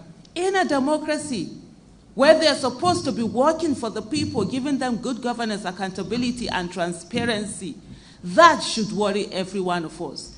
We talk about Nigeria, where it's going to. And we have to understand that if we do not fix politics, if we say it's none of our business, then the things that are happening in Nigeria today will continue to happen, where some few citizens who are supposedly elected into office to serve the people begin to serve only their self-interest. There has been a coup against our youth, against every Nigerian. What the president has done is not just unconstitutional, it is anti-constitutional, it is anti-democracy, where a president abrogates to himself the unilateral decision to remove a sitting governor, the governor's deputy, and the whole House of Assembly of a state. The groups said even though it is the prerogative of the president to declare a state of emergency as outlined in the Constitution, this power is not absolute. It is subject to legislative oversight and judicial review to prevent abuse. We saw a situation where legislators, people representing the majority of Nigerians, went into plenary or went into this meeting that they convened, and we saw that if you know that you are in support of it, say aye. For a constitutional requirement that says 2/3 majority. But unfortunately, at this time in history, Nigerians are seeing a situation where their legislators, with a voice vote, approved the proclamation of the president. This is clearly unconstitutional. The civil society groups called on Nigerians to demand a reversal of the state of emergency in Rivers State and advocate for a functional democracy. The groups also urged the government to uphold its constitutional mandate and avoid actions that threaten the democratic rights of the people of Rivers State and all Nigerians. Our demands: 1. Immediate reversal of the state of emergency. We demand an immediate reversal of the unconstitutional removal of the governor, deputy governor, and House of Assembly members in Rivers State. 2. Legislative oversight. We call on members of the National Assembly who were not part of yesterday's charade to speak up against the violation of the Constitution. We also call on Nigerians to make their displeasure known to their representatives. Judiciary operating on merit. There will be several lawsuits in the coming days, and I'm sure we all know that. We require the judiciary to review each case on its merit and not rely on technicalities to dismiss the cases. 4. Restoration restoration of constitutional order. We urge all stakeholders, including the judiciary, civil society, and the international community, to closely monitor the situation in Rivers State and ensure that any emergency measures are strictly in line with constitutional and democratic principles. The declaration of a state of emergency, as announced by President ENUGU on March 18, 2025, has sparked widespread criticism and concern among Nigerians. The civil society's group's condemnation is the latest in a growing chorus of voices calling for a reversal of the decision and a return to democratic governance in Rivers State. In Abuja, I am Josephine Bitrus for Signature TV. Former President Goodluck Jonathan has criticized the suspension of elected officials in Rivers State by President Bola Tinubu, saying the move is capable of denting the country's image.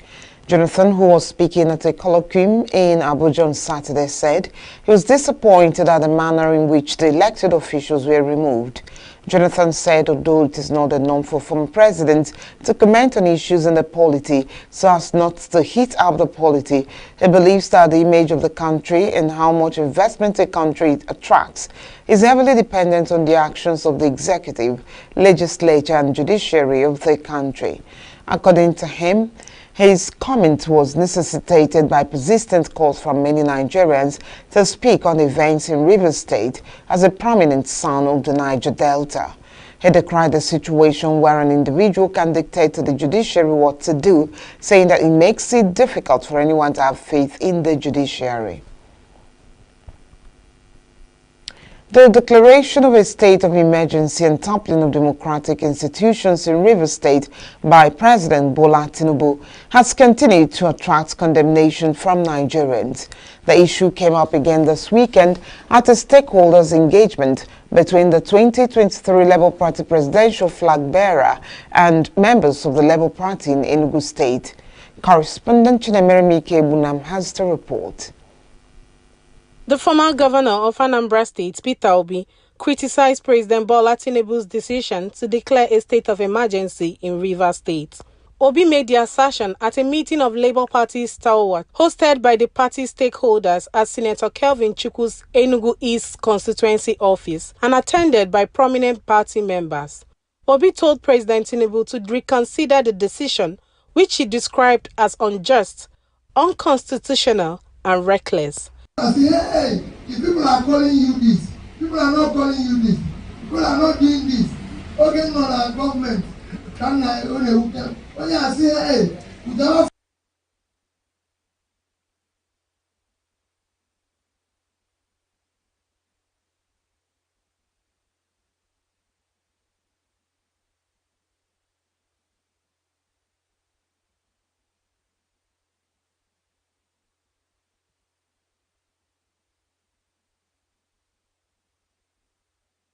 The former governor of Anambra State, Peter Obi, criticized President Bola Tinubu's decision to declare a state of emergency in Rivers State.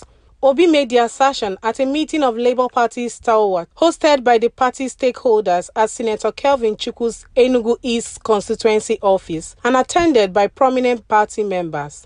Obi told President Tinubu to reconsider the decision, which he described as unjust, unconstitutional and reckless. I say, hey, if people are calling you this, people are not calling you this, people are not doing this, okay, not our government, can I only hook them? When I say, hey, without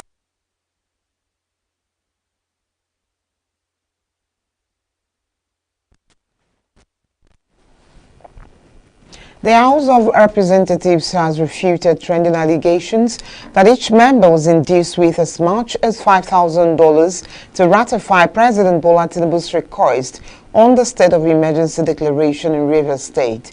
Deputy spokesman of the House, Philip Agbese, while responding to the issue in an interview with journalists in Abuja on Saturday, described the allegation as false and malicious. Agbese said that Thursday's resolution of the House on the state of emergency declaration in Rivers was done out of patriotism and in the interest of restoring lasting peace to Rivers State. Abasi added that as members of parliament interested in the peace and well-being of the people of Rivers State, they approved the state of emergency declaration out of patriotism and not for any pecuniary consideration as being alleged. Abasi said the House in its wisdom equally resolved that a tripartite committee comprising eminent Nigerians, members of the parliament and members of the executive council on the other hand be constituted to ensure that the warring groups in Rivers State are brought to a round table and an amicable resolution is reached. He expressed optimism that at the end of the state of emergency, both the Rivers State government and the Rivers Assembly will bounce back stronger for the overall good and progress of the state. Up ahead, EFCC probes man over $578,000 cash smuggling. Oyo Security Council vows to tackle insecurity as Makinde presides over expanded meeting. Stay with us. We are local. We are right now with the wife of the man that was... Why the main market is in chaos. People are... We are national. Those in support of this motion as amended, say aye. Aye. We have taken the vote by default. We are international. Israeli airstrikes. Donald Trump left us the worst unemployment.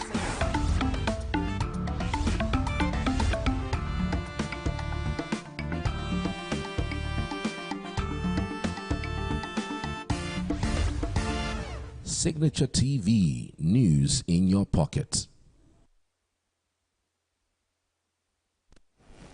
Governor Alex Oti of Abia State says he will take a second look at the agreement the state government had earlier signed with the leadership of the Abia State chapter of the Nigerian Union of Pensioners, NUP, on accumulated arrears from past administration. He said that his decision to revisit the issue stemmed from the homily delivered by a priest about the pension matter. Governor Otis stated this while responding to a request made by the chaplain of the Federal Medical Center Chapel, Umuahia, Reverend Ernest ENUGU, during his sermon at the 80th birthday Thanksgiving service organized by the governor for Senator Chris Adiyije. The Abia governor, who said that his administration spent $10 billion in paying the pensions it inherited from the previous administrations, said he was surprised that the same pensioners allowed those that owe them to speak for them against the present administration. He thanked God for preserving the life of Senator Adiyije, describing him as a good man. Meanwhile, the pronouncement by the governor sparked celebration among pensioners in the state on Saturday evening as they described Otis' new position as a welcome development. The police command in Anambra has detained two suspected cultists and armed robbers in separate operations, recovering arms and other incriminating items. The command's public relations officer Tochukwu Ikenga confirmed the arrest and detention in a statement on Sunday in Onitsha. According to Ikenga, the Commissioner of Police Ikioye Orutugu reaffirmed the command's commitment to combating crime and ensuring public safety in the state. He said police operatives from B Division also arrested another suspect in a separate operation. During the operation, a Beretta Peso, 7 live rounds of ammunition, 15,600 naira in cash, substances suspected to be hard drugs and charms were recovered.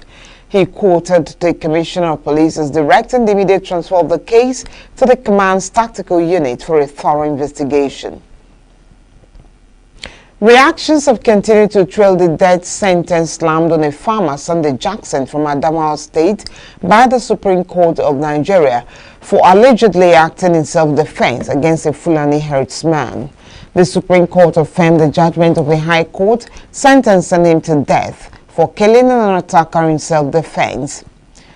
Jackson has consistently maintained that he acted in self-defense when the Fulani herdsman attacked him with a knife while he was working on his farm, adding that during the struggle, he managed to wrest control of the knife and fatally stabbed the attacker, who later died from his injuries.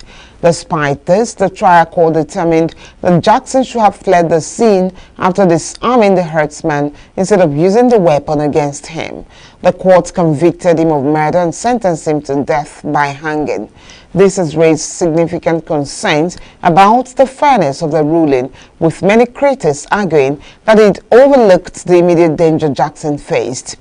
A statement by the chairman of Northern Christian Association of Nigeria, Reverend John Hayab, described the judgment as a grave travesty of justice and called on Adamawa State Governor Amadu Umaru Finitiri to grant Jackson a pardon.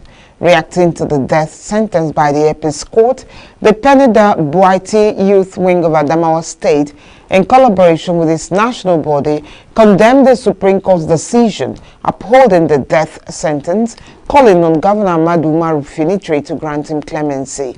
Chief Executive Officer, Center for Human and Socio-Economic Rights, Alex Omoteinse, expressed disappointment over the verdict, saying it signals the loss of hope for the common man. In the same vein, William Delvling, a United States-based human rights advocate, said that the Nigerian justice system failed Jackson. According to him, the Supreme Court's ruling upholding Jackson's death sentence did not last up to 3 minutes. The Economic and Financial Crimes Commission, EFCC, has begun investigating Okore Sunday, arrested at Murtala Mohammed International Airport, Lagos, with $578,000 by the Nigeria Customs Service. EFCC spokesperson Dele Oyewale confirmed this in a statement in Abuja on Saturday, saying that the suspect will be tried to court following the investigation's conclusion. Oyewale explained that Effiong Harrison, area controller of customs at the airport, handed the suspect over to the EFCC on Friday for falsely declaring currency. He said Sunday arrived from Johannesburg, South Africa on Wednesday and declared $279,000 at the currency declaration desk upon entry into the country. However, customs officials discovered an additional $299,000 concealed in separate packages, bringing the total undeclared amount to $578,000, which led to his arrest. Further inspection revealed the suspect also hid $100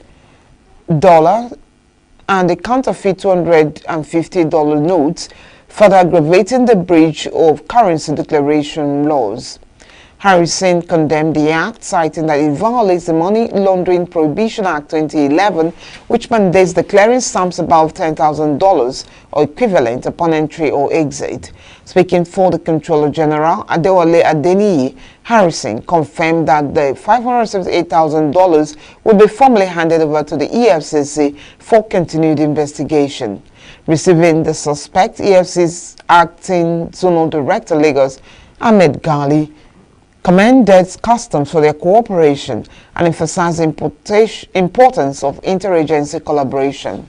He urged the public to declare any amount above $10,000 when entering or leaving Nigeria, in line with the country's money laundering regulations. The Oyo State Security Council says it will deal decisively with all illegal miners, bandits, illegal migrants, cultists and other men of the underworld in the area, and warned perpetrators to desist from such acts.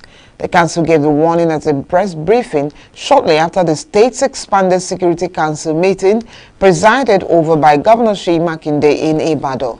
Speaking after the meeting, the special advisor to Governor Seyi Makinde on security matters, Fatai Omoseni, retired, disclosed that the meeting was initiated to holistically appraise the security situation of the state through feedback from all cadres of leadership in the state.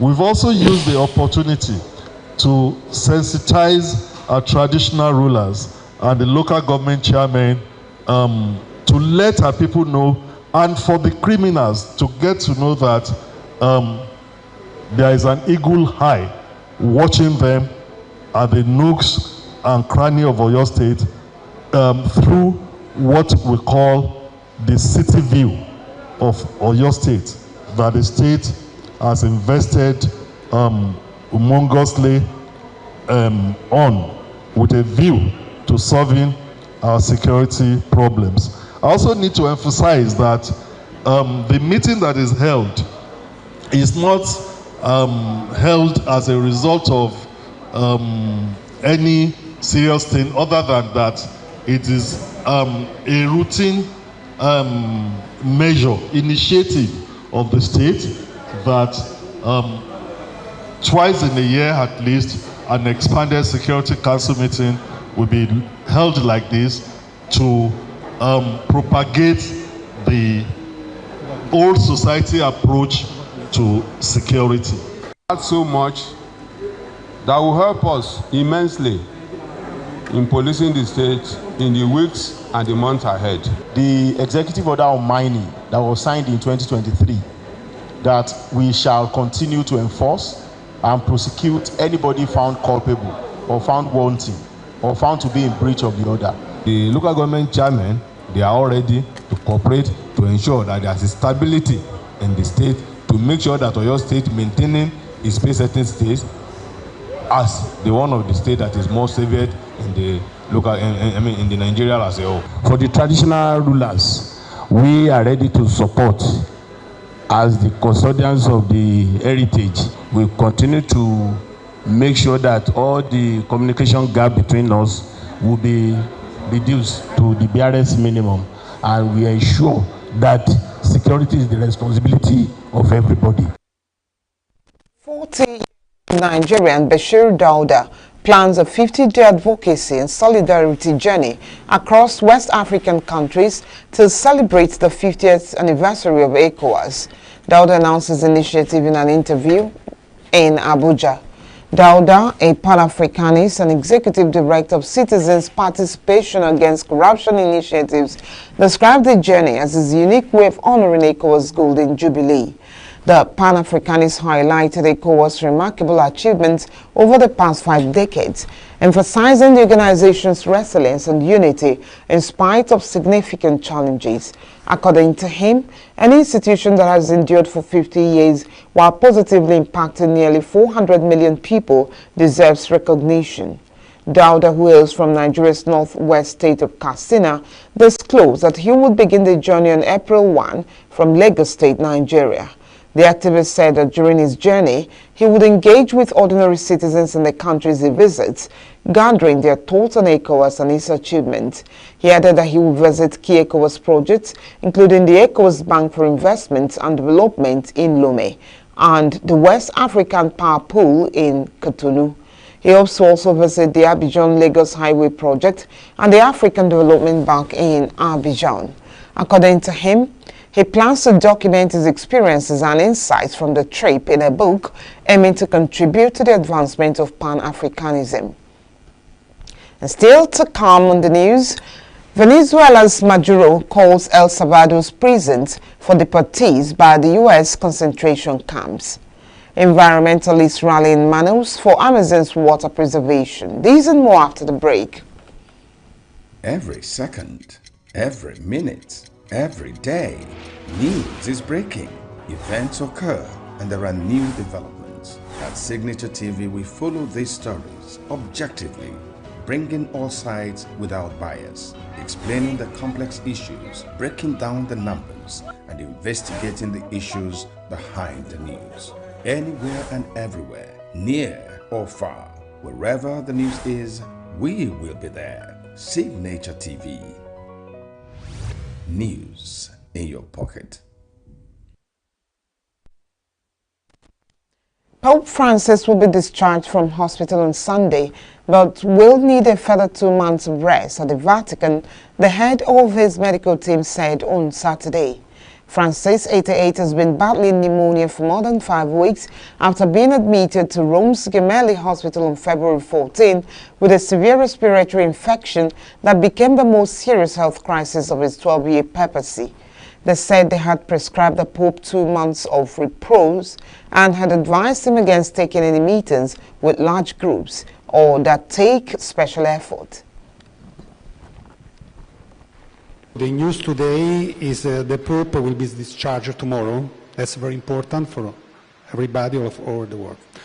The Holy Father, at the time of his admission to Gemelli Hospital, presented an acute respiratory failure due to polymicrobial infection, viruses, bacteria and mycetes that resulted in severe bilateral pneumonia that required a combined pharmacological treatment. The Holy Father was never intubated, and he always remained alert and oriented. The Holy Father will be discharged tomorrow, as we said before, in a stable clinical condition with a prescription to partially continue drug therapy and a convalescence and rest period at least 2 months.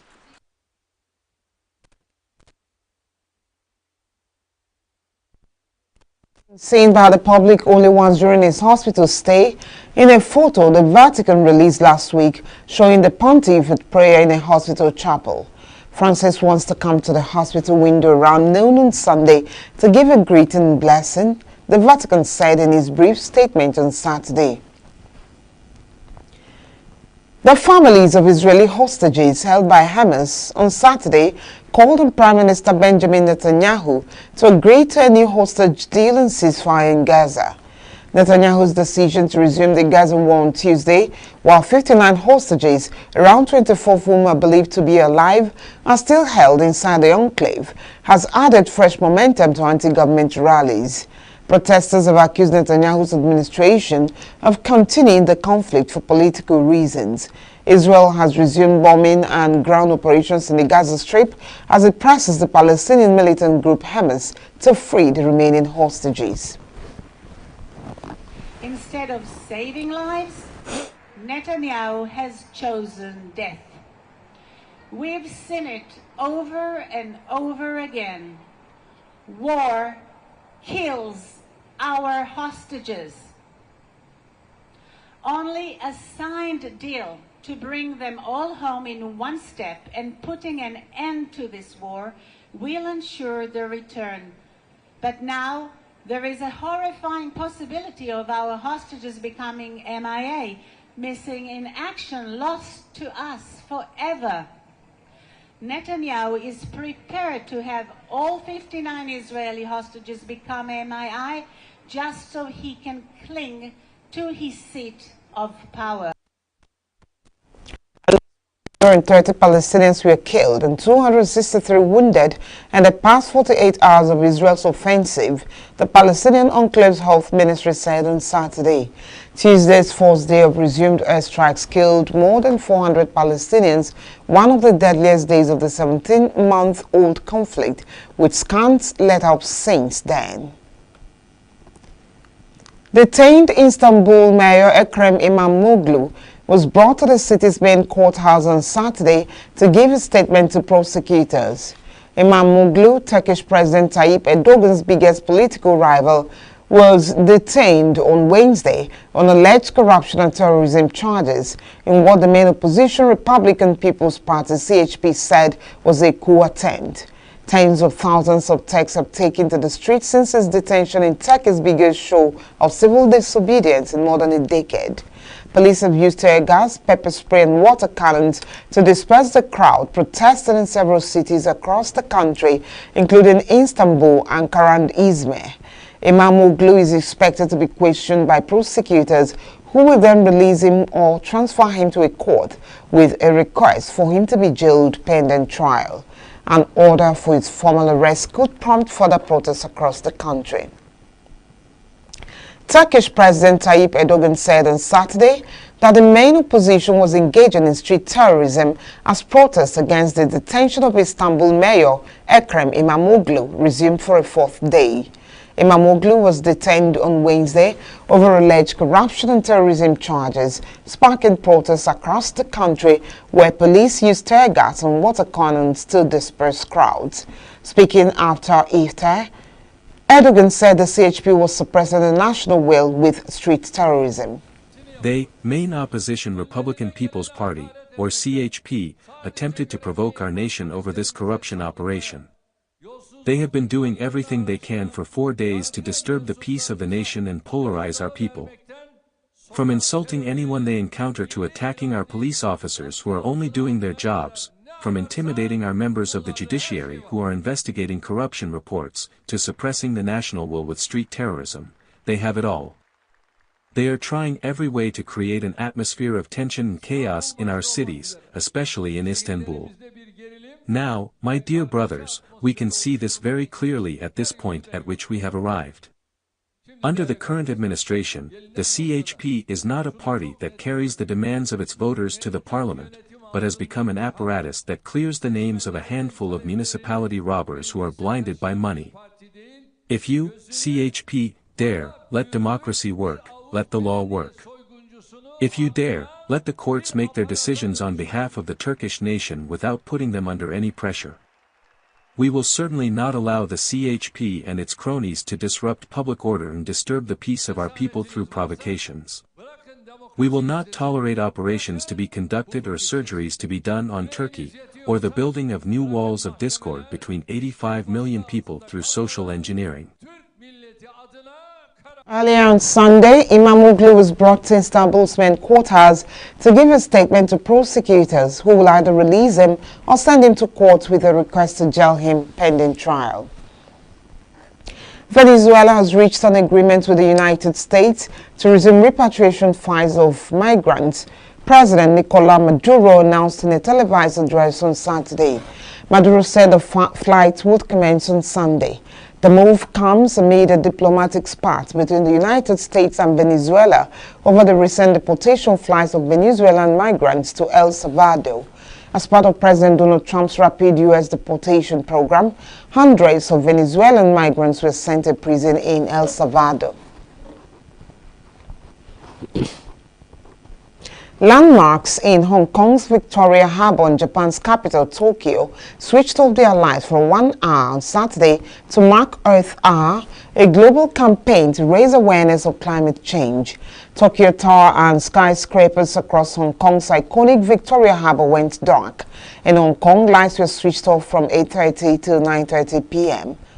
Yem Long, Education Director of WWF, Worldwide Fund for Nature Hong Kong, cited the World Meteorological Organization's WMO State of the Global Climate Report, which confirmed that 2024 was likely the first year to exceed 1.5 centigrade above pre-industrial levels, making it the warmest in 175 years.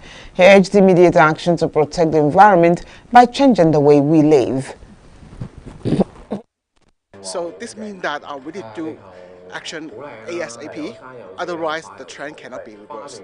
Earth Hour indeed is a very important global event or campaign to arouse the awareness of people, to do urgent actions, to change the way we live so that we can buy time to save the environment.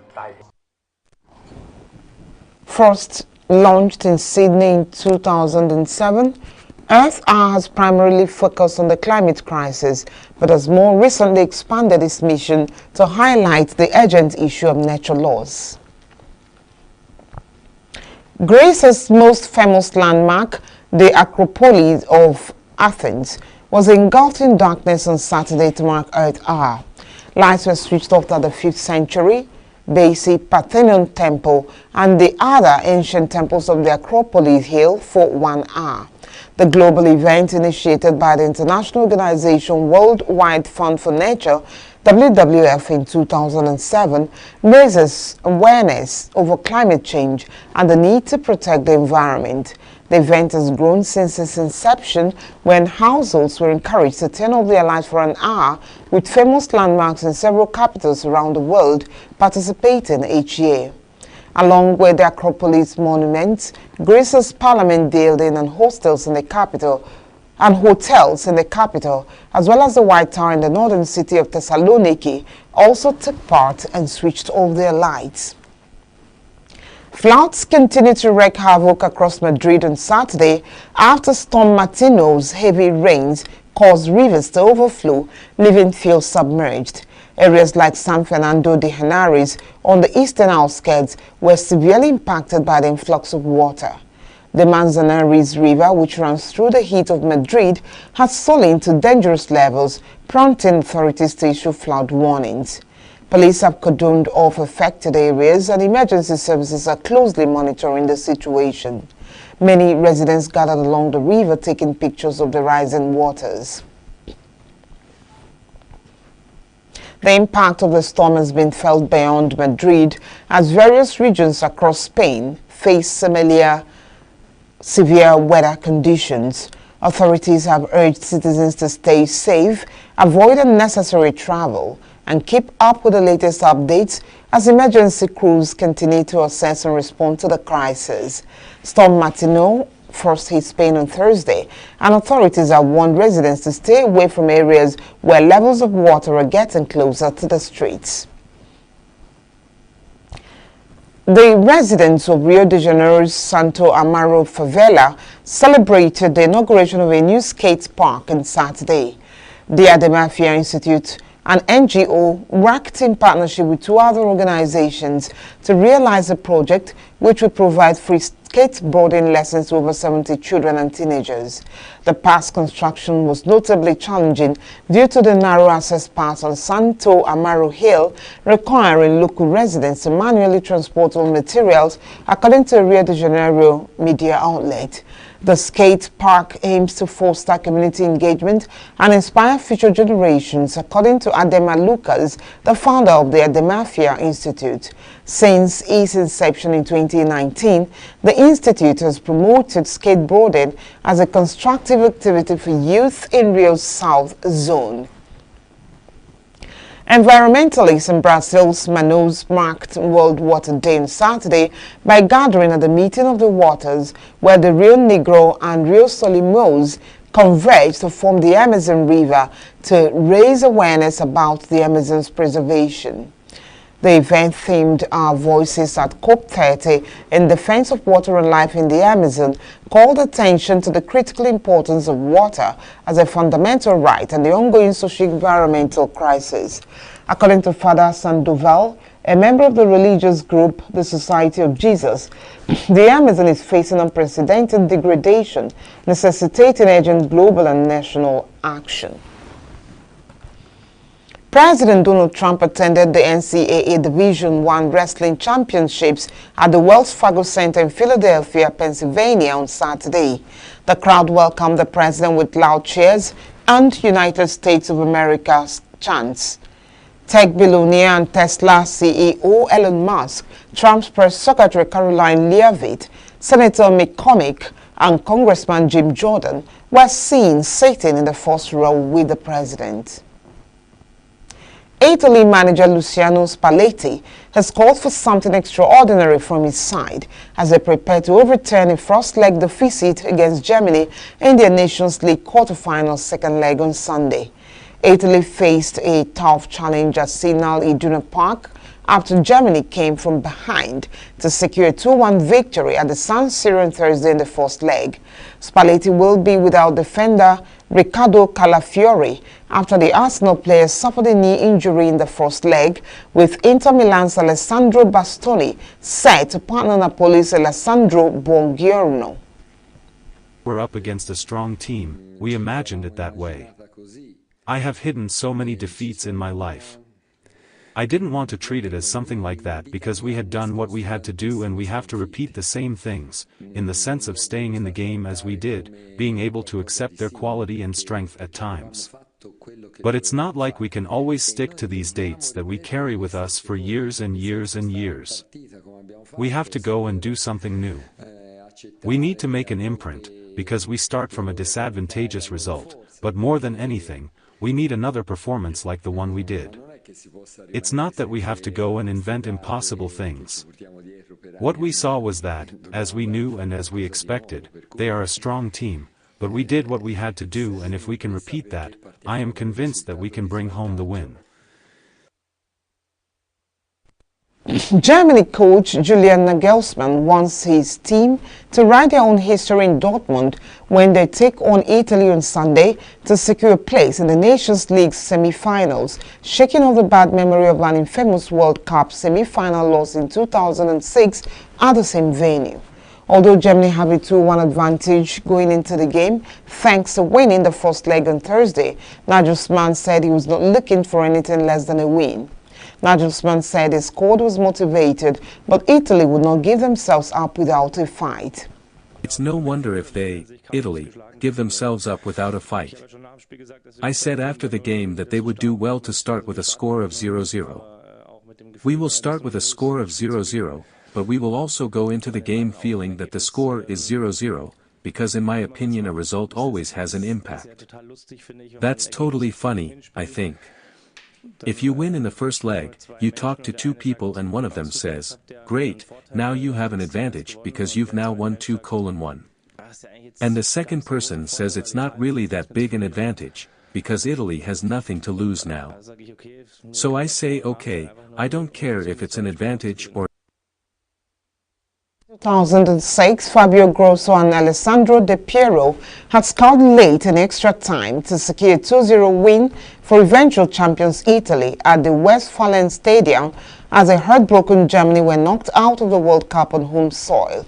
Sunday's winners will host the Nations League semi-finals, where they will meet Denmark or Portugal, with the final in June.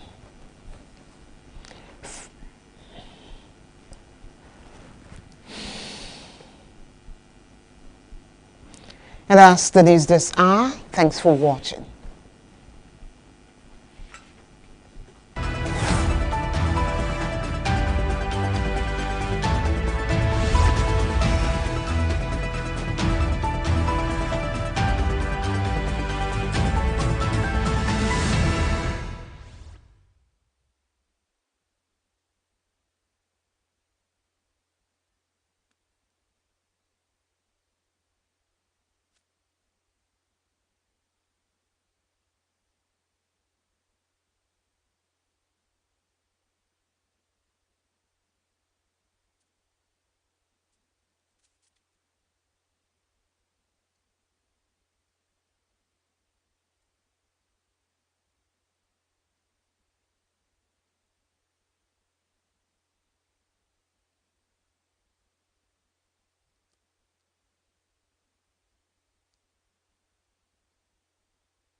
I don't eat it because of so many harms.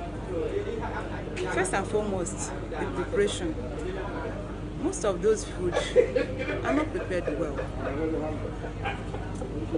Let's say 70% of the people selling food on the road do not take some precautions into the preparation, even into the selling, the servicing, that's the way they serve their food. In the preparation, cut and join, a lot of cut and join. They go to the market, buy things. I was a victim of, in fact, I saw one woman who sells food, asked the seller of vegetables to cut all the vegetables at the market without washing them. And then she would take it home, inside the soup. Even if the soup, she may say it's half done, no, even vegetable soup, half done. don't know the organisms inside it. And she will serve all this food outside. And people will buy and eat. Tomorrow they'll tell us about stomach pain, this, that, and we all label it typhoid. Typhoid has really suffered. So all go that all this food, including food poisoning, they will go back to typhoid. And people keep drinking, unless they're taking a lot of drugs. And then the servicing or the serving of the food. Do I tell you that most of the plates used in serving these foods are reused, maybe not washed, or even just clean with tissue or something, even if it's clean tissue, just to serve food. Why are all these things happening? People only want quick money. Money is their own reason. They want to get money. I don't think they care about the health of the humans. I heard one of my colleagues saying that the tomatoes used to prepare the food was rotten. The food she ate, at the point of eating the food, in fact, she couldn't continue because the tomato was not cooked. They hurry to bring out food to sell. Their aim is to make money. Even those peeling fruits on the road, you see all these fruits packaged. Please, I didn't say don't buy it, but before you buy, make sure it's washed. Some people don't even wash the fruits, including vegetables, or they use dirty water from the gutter, water from any source, and they will use it to wash the fruits. Some don't even wash it. All their concern is to make money, and we are all buying. After which we end up in the hospital. Cholera is there, as this is one of the consequences. Diarrhea, and these are causes of food poisoning, or they are from consequences of food poisoning. Then the worst of it all is that most of these people who sell this food, they don't want waste. They don't want to lose their money. The next day, if they don't finish the stock they have, the next day they continue. They don't even care about our health. It pains me. One of my cousins died in December. What happened? After eating food served at Lagos, says purging, vomiting. Today she's no more. What caused the problem? She ate food served by the vendor on the road. Then there are so many people who want to make money quick. They add a lot of things. People say they add water from cups. Some people say they wash something, put inside. Please, before we eat outside, let us verify the source of the food, because 70 to 80% of the food served by these vendors on the road are not healthy. And a lot of consequences that I've said, starting from gastrointestinal problems and so many others. And then mortality. If you come to the hospital where I work, a lot of food poisoning, E. coli, a lot of problems, including children. So we should be careful when we want to buy food from outside. Roadside food, if anybody can help it, please avoid it. The reason is this: look at the environment, the dust in the environment itself. Most times this roadside food is not cooked in a good environment. The preparation process is poor, and the people preparing it are not educated enough to handle food. They don't wash hands well. You know, the commonest disease we have in Nigeria after malaria, which is typhoid fever. It is a fecal-oral disease. In other words, it comes from the anal part, where we put out what we have eaten, where we defecate. That's where it comes from, and it goes into the mouth.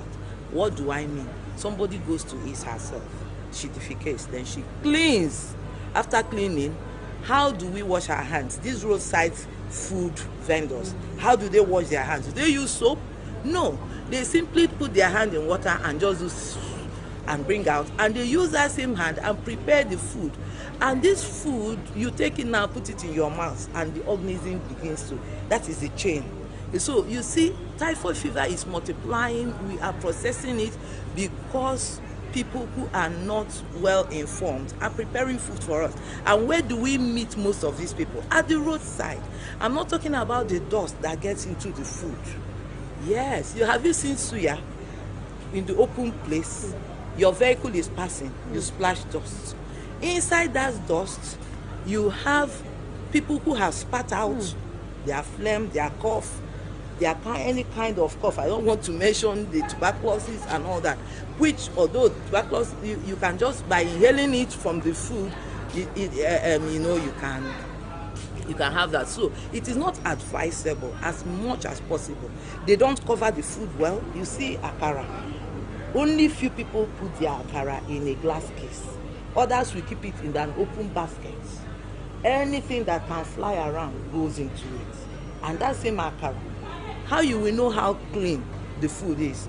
Take a piece of a white handkerchief and keep beside that, on that table where the akara is, and give it 10 minutes. That hanky will turn brown. It is the same dust that fell on the hanky that has been falling on the akara and the yam that is fried there. So roadside food is not the best, but the poverty in our country cannot help us because they appear to be cheap. And the reason they are cheap is because they don't go through the normal process of processing that food, of cooking that food. I don't consume roadside food. The reason is the way I was brought up by my mom and my family. We don't, because if as a student now, you know how to cook, and maybe you go to the market and buy foodstuffs and ingredients and cook, you'll find out that you eat more healthy than roadside food because most of the ingredients used in cooking.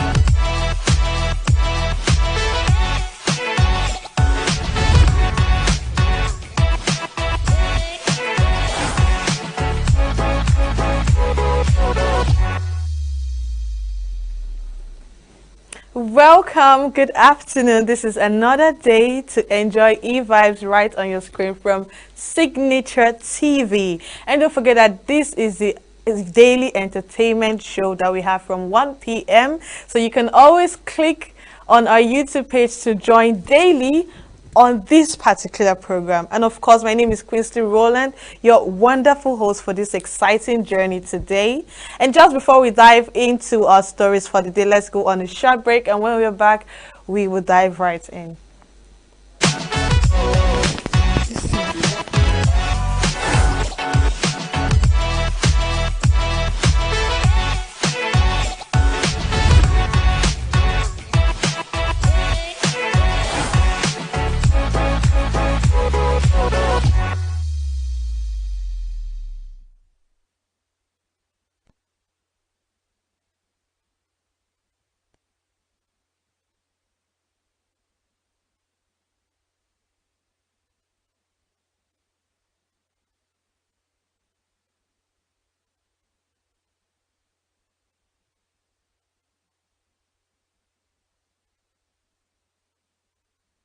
Every second, every minute, every day, news is breaking, events occur, and there are new developments. At Signature TV, we follow these stories objectively, bringing all sides without bias, explaining the complex issues, breaking down the numbers, and investigating the issues behind the news.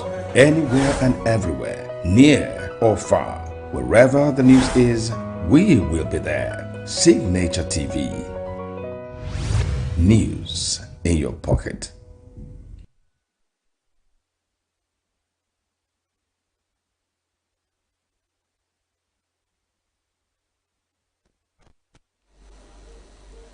Welcome back. Like I said, we're going to bring you interesting stories to your screen. A whole lot of things has been going on in the entertainment industry, both in Nollywood and in Hollywood and every other part of the hood that you know about. So first of all on the list, we're going to be taking this story that says the veteran singer Konga has called out Grammy-winning artist Burna Boy for allegedly using his lines and rhythm in his songs. The veteran singer noted that Burna Boy name-dropped him in Sungba remix and used his lines and rhythm in his song updates. Speaking in a video message shared via his TikTok page, Konga demanded that Burna Boy compensate him by giving him a verse on the remix of his song Kaba Kaba Remix. So just so we get a proper view of what is going on, let's see the trending video that Konga had made to Burna Boy requesting to be on his latest song.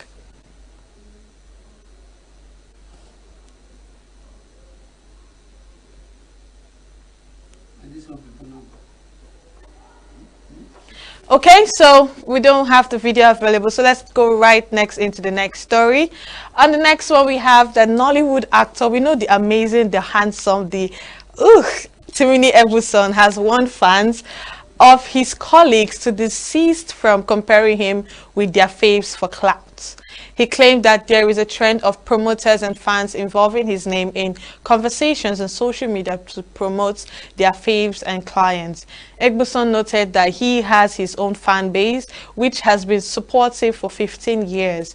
On his X handle, he wrote, "I can smell a PR campaign from a mile away, and to be very honest, it's getting boring. Push your fave in peace and leave my name out of the conversations. I found my terrible and they love my work. I found my tribe, I beg your pardon, and they love my work 15 years strong." I don't know why people feel like they have to draw comparison between two artists. I mean, these people are doing amazingly well amongst themselves, even with collaborations and when they are, you know, working alone. They do amazingly. They do so well for themselves. I mean, building a career for 15 years is no child's play.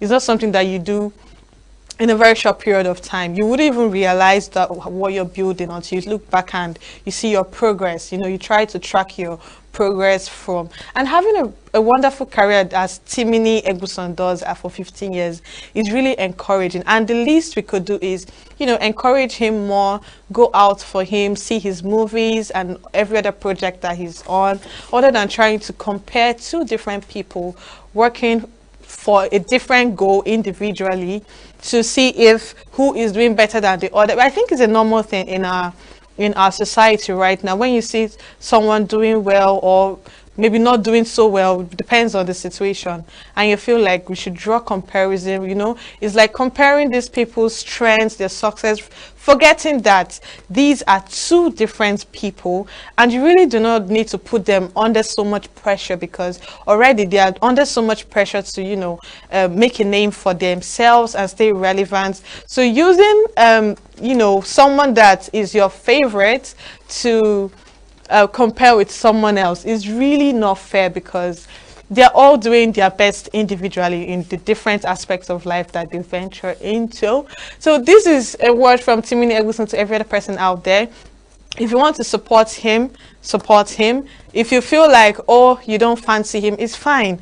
But comparing him with another person is something that he doesn't enjoy. He's seeing the controversy. It's like a trend right now that people want to see. You know, they just want that comparison. They want that struggle in the industry, and he is not cut out for that. So we have heard Timini, and please, we should all abide to what he's saying. So next we have controversial hip-hop singer Portable has tendered a public apology to Fuji legend King Saheed Osupa for calling him big for nothing. Portable had dragged Osupa for taking down his song on streaming platforms over copyright infringement. Portable had used a line from the Fuji legend song promoting complaints from Osupa and his distribution team, which led to his track being taken down from Apple Music and Spotify. However, expressing regrets for his outburst, in a new video on his Instagram page, Portable, who has been facing backlash online for being disrespectful, blamed his temperament for his actions. He said, and I quote, "My fans, I am a hot-tempered person. I have said my mind and it has ended. My fans, please forgive me. King Saheed Osupa Obiorin, please don't be offended. It's money that causes a fight," typical Portable. "It's money that destroys siblings' relationship and causes a fight between father and son." It was music money that caused our fight, because it was when I went to collect money from the song that I was told that it had been removed on streaming platforms. Please, my daddy, forgive me and abduct me as your child. It is really funny how Portable would come out pleading for forgiveness, but the moment that he had the chance to, you know, give a second thought on his actions, he didn't do that. He dived right into cursing and, you know, calling names and pushing blames, and right now, because the table has turned, he is seeking for forgiveness. I mean, it's really funny because Portable has always been a controversial person. Portable had issues with Olamide, you know, had issues with Pokoli, had so many others. Like, the list keeps going on and on. And the only reason why this guy keeps appearing on our screen and keeps staying relevant is this same controversy. You know, whenever he gets into a controversy, it just gives him an edge to remain relevant, to be on the screen, to make headlines, to just, you know. And it's really funny because one thing about Portable is he's always going to say what he wants to say, but he will still come back and apologize. I mean, he's not that kind of person that would hold himself back from apologizing or saying sorry, you know, or expressing how much he regrets certain things that he has done. So right now, I think is looking like a pattern. From my own, if I do say so myself, it looks like a pattern now. Portable says something, he offends you, and then when you get offended and you become defensive and you call him out and he comes begging and crying. I mean, this is the same person that we saw in a church, you know, giving his life to Christ. This was the same person that slapped someone, and he'll always come out to apologize. So whoever Portable is going to offend in the future, I don't think it's necessary to get pissed off. You could just let it slide because you still apologize. And most times the apology doesn't even hold so much water. I mean, what do you mean by it was when you went to pick up this money and you were told that it was removed from the platform? Were you not aware that this song you must have, you know, copied someone or used a line from the person? I mean, you made this song, so you know where you got your inspiration from. You know where you borrowed certain lines or beats or whatever the case may be. Just like how Konga is calling Burna Boy out now for a collaboration. I think this is like the same thing that is happening, but in a different way. But the Konga did not go all out to insult Burna Boy or call him names, or call him a thief, or, you know, requesting for things maybe requesting for royalty or something in a manner that would cause any quarrel. You know, he just came out, he made a video and said, Burna Boy, since it seems like you're interested in me, it seems like this is an open call, this is an invitation. Okay, I'm accepting. I think it's wise enough for you to put me on your next song with Tiwa Savage, the remix that is coming up, so that he would at least satisfy this test that Burna Boy has for him. But instead of Portable doing all that, he'll go on. I mean, there are different ways to get things done. You don't always have to resort to violence or the negative aspect of getting things done. There's so many approaches to things. You can use a different approach to achieve set. Like now that Konga has talked to Burna Boy about this, I have this feeling that Burna Boy might actually reach out and he'll get a feature. It's that simple. All you have to do is ask and you shall receive. Even the Bible says so. You just have to ask and you shall receive. You seek and you'll find. Knock and the door will be open. I could go on and on and on. So I think this particular story is giving us a reflection of what to do, you know. I know situations could actually test you, like it has tested Portable. So you could actually go use a different means to achieve the same goal without hurting anybody and, you know, putting dirt on your name. So this is my own piece of advice. Before you make an irrational decision or you make any decision at all that requires violence or any form of negativity, maybe you should just think back. Do I have any means I could resort to doing this? Can I do this thing a different way and still achieve this same goal? I mean, that's a really wise thing that Konga did. And look at it. He has sent his message across without hurting anybody and without trying to tarnish his own image or even blocking future things that could crop up in the future for him. So I think Portable should actually go to Konga for lessons concerning, you know, handling certain things when it comes to money matters. Exactly, because it still involves money with Konga and still involves money with Portable. So next we are going to talk about comedian Mark Angel has urged residents of Rivers State to desist from kicking against the state of emergency declared in the state by President Bola Ahmed Tinubu. In a nationwide broadcast on Tuesday, President Tinubu suspended Governor Siminalayi Fubara and his deputy Ngozi Odu, as well as elected members of the House of Assembly of Rivers State, and nominated Vice Admiral Ibokete Ibas, retired, as administrator to take charge of the affairs of the state for 6 months. Reacting in a video message shared via his Instagram page, McAngel claimed that there were plans by some groups to stage a statewide protest over the suspension of Governor Fubara, and urged residents of the state to shun such protests. According to him, and I quote, "The fight is between the governor and the federal government and not Rivers people." The Rivers-born comedian said, and I quote, "My fellow Rivers State people and all residents of the state, especially youths, this matter that's going on in the state is not your business. Actually, it's government versus government. Government said they have an agreement with the other government and one party betrayed the other.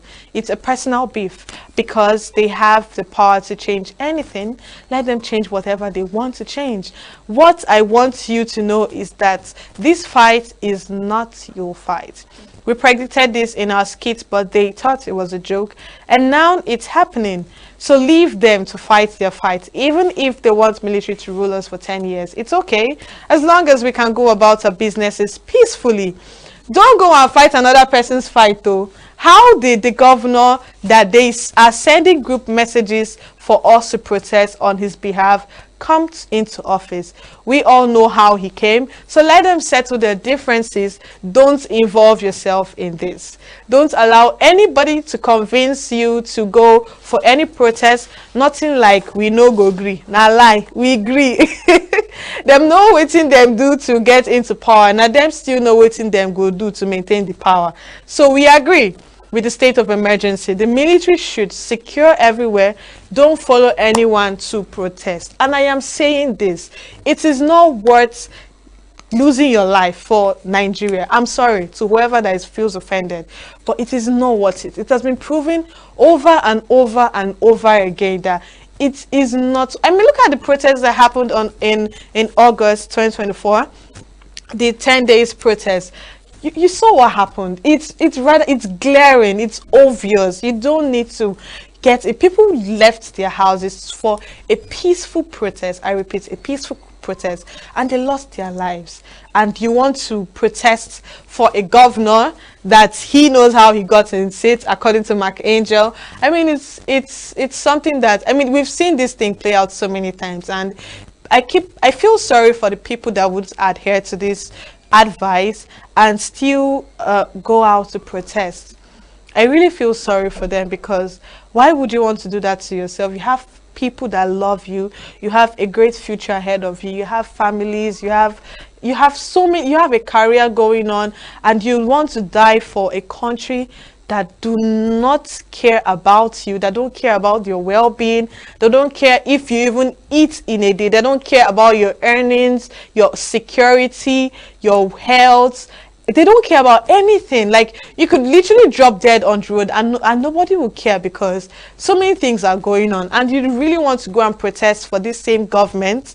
Come off it. I don't think this is necessary, and I agree with McAngel on this. I feel like it's high time that we all mind our business. If the government is having a problem with the government, it's their own problem. We should be selfish enough to, you know, care for ourselves right now, because these people are just really, I don't know, they're so distant from us. It's not even as if they are looking after us as they should. Rather, we are the ones now looking after them. If I do say so myself, I'm sorry. But the truth is, you don't have to protest. And most times, these things are like orchestrated in a way that, you know, lives will be lost and they'll blame it on someone. And there are no punishment for whosoever that, you know, is conducts things like this. So I don't think it's really not necessary. It's really not necessary. And honestly, it is not necessary.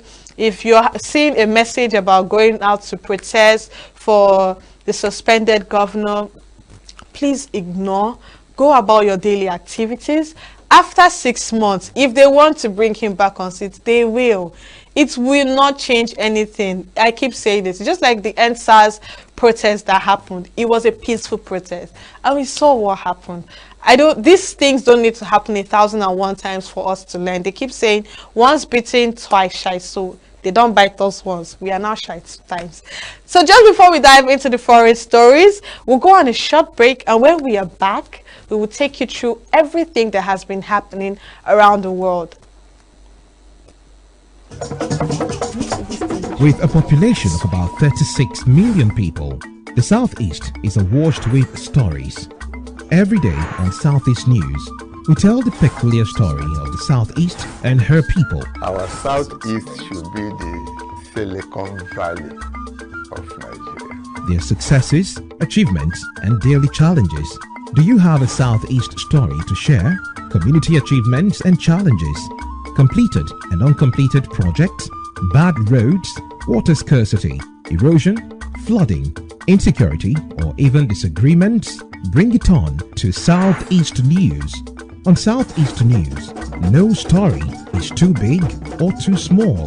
Southeast News. Let's tell us.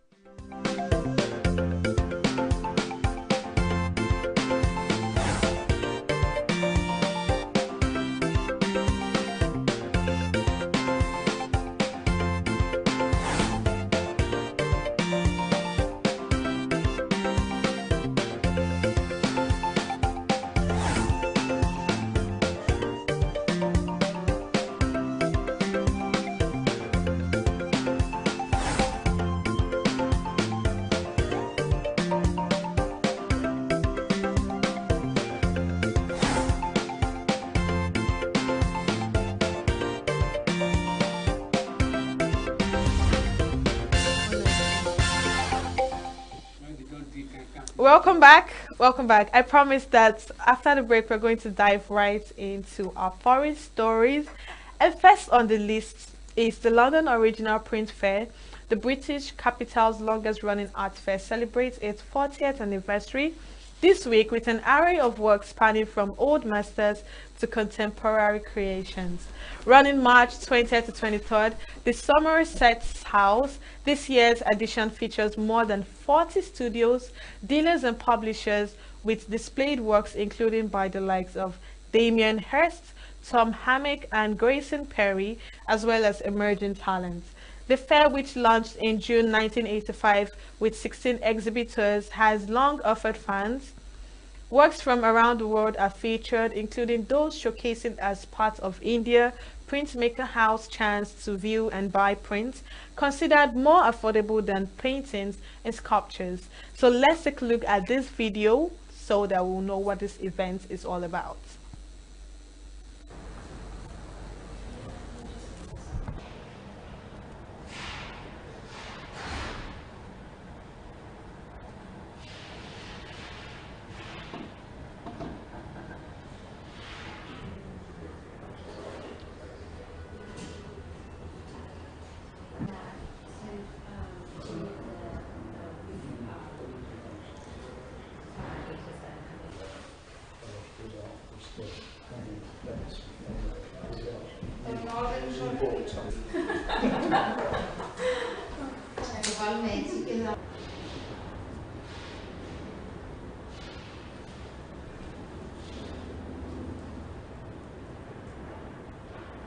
The London Original Print Fair is a fair that has now been going for 40 years. We celebrate this year, which is very exciting, dedicated to the medium of prints, which is nowadays often called editions. It's basically any work that is made in an edition or printed from one surface to another, basically.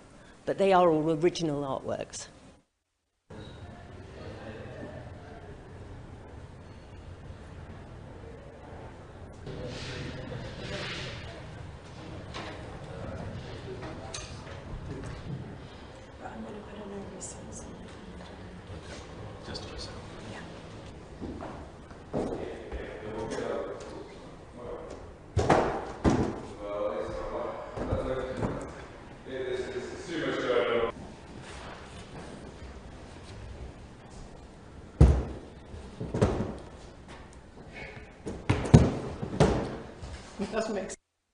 now we have well over 40 exhibitors, and we have a huge variety of things on offer, from old master prints right up and to contemporary things straight off the press. You know, some of them just being rushed in as we speak and hung.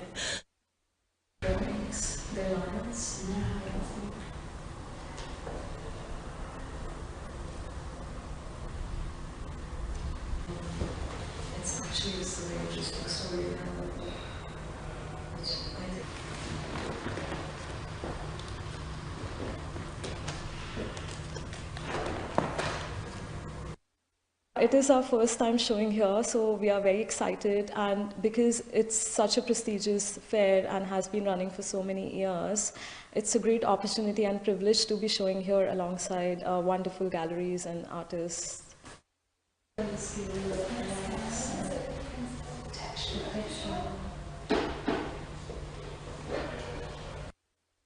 Even though I live abroad and I have traveled so much, I feel very connected to India in some ways, and that really automatically translates into the work. So I'm trying to show the collective consciousness of being, and in this particular work, the women are kind of moving from darkness towards the light, to a sense of space where there's a collectiveness and oneness. And I want to show that idea of hope and collectiveness through my works.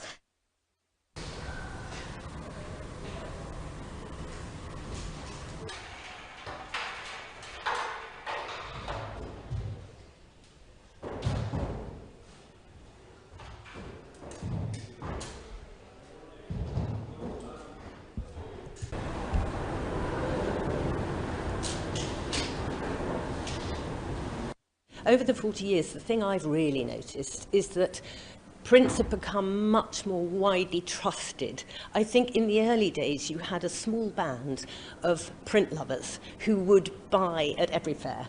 Now I think people are realizing that print is not just a reproduction, it's something that's made in collaboration with the artist and a printer, so that the specialist technique of printing is often done by a printer, but the artist is right there changing everything, overseeing everything. And so it is an original work by the artist, but because it's in an edition, it is a much more affordable price point.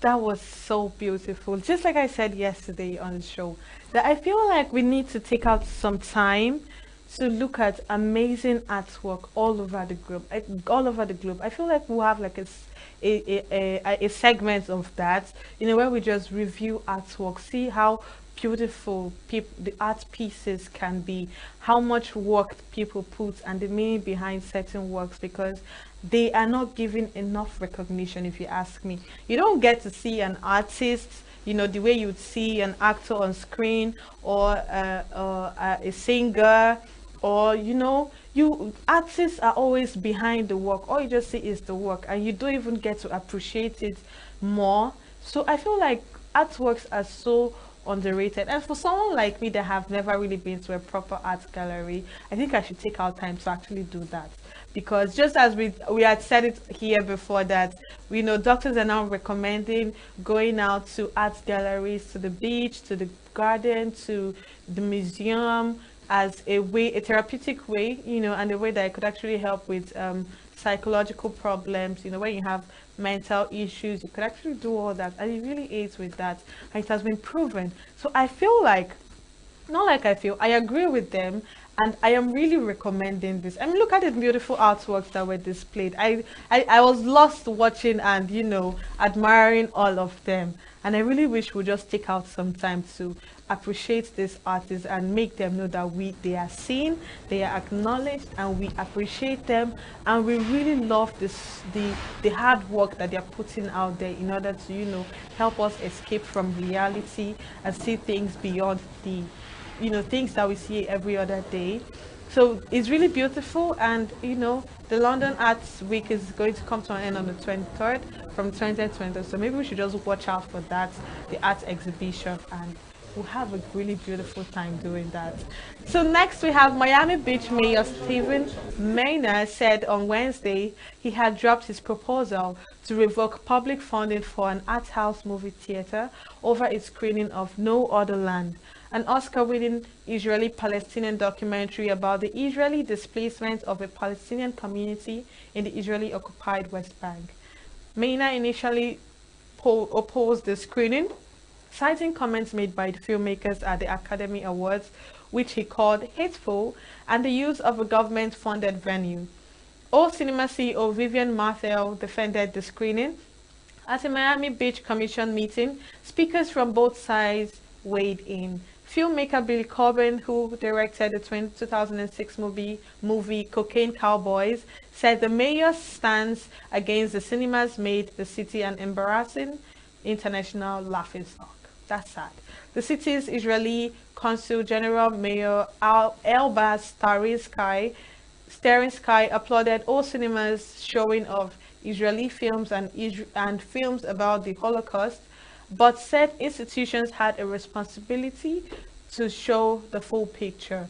Announcing he was withdrawing the proposal, Maynard said the debate had been emotional for him. All cinema screening of No Other Land will proceed this week.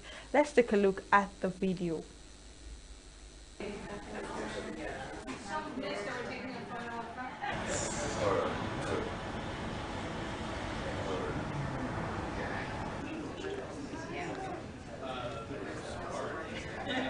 مسافر يطا هي المكان اللي كبرت فيه. بداية تصويري هي بداية نهايتنا. جرافات؟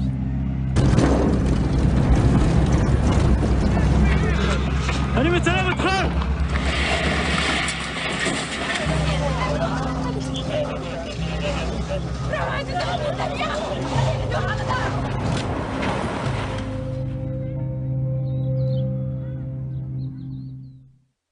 Film is subjective, you know.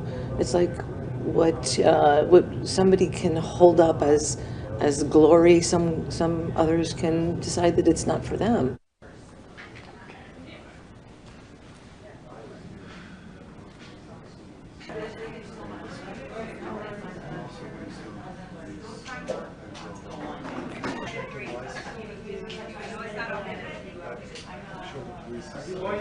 We are in this Tissue Diverse Voices award-winning independent first-run films that present all demographics. We're a believer in the audience. The people in the audience should be able to see themselves on the screen or identify with something that's on the screen. And also we pride ourselves on having an organization that's equally diverse.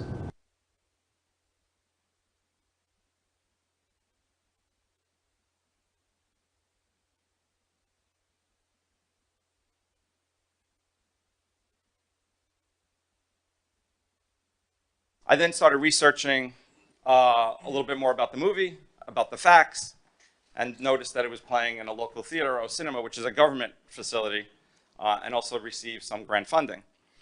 I actually then I was able to watch the movie. I got a copy of it and watched it. So I know a lot of people have asked me, did you actually watch it, Mayor? And the answer is yes. I did watch it in its entirety. I then proceeded to write a letter to O Cinema expressing my concerns about the movie and also the hateful comments made at the Academy Awards, what I deemed hateful. And then I got a letter back from O Cinema, and I don't want to put words what they meant or what they didn't mean, but the answer was due to concerns of anti-Semitic rhetoric, they would not be showing the film, and reiterated that second time in the letter. So I thought that was the end of the matter. I thanked them, and then I got found out subsequently that the board overruled the decision and would be showing the film. Again, reasonable minds can differ, but a government-owned facility, grant funding, this wasn't a private property. Oh, that's so many stuff.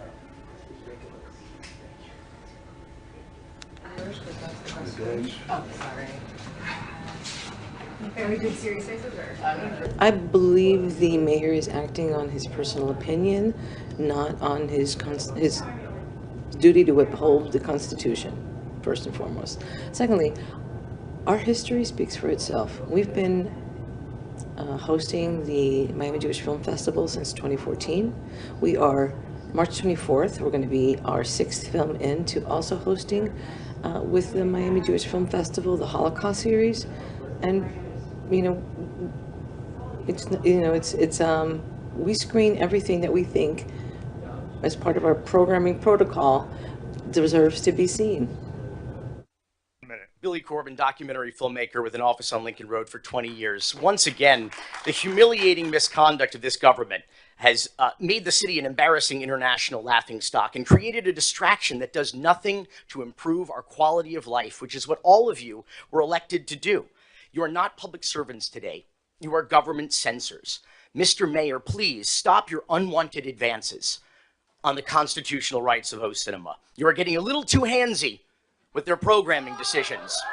Your inappropriate touching of their curation decisions has got to end. Do not abuse the power of government to urge or encourage or discourage or intimidate artists to change their content. This is not about supporting Israel. This is about supporting American values. It's about supporting our Constitution, our First Amendment. To paraphrase the famous Martin E. Muller quote that adorns the wall as the final words of the exhibition at the U.S. Holocaust Memorial Museum, first they came for the O Cinema, and I did not speak out because I was not O Cinema. We all know where that slippery slope goes, Mr. Mayor. They come for us all eventually, and please remember, the Taliban, when they took control of Afghanistan in 1996, the first thing they did was shut down the cinemas. Thank you so much.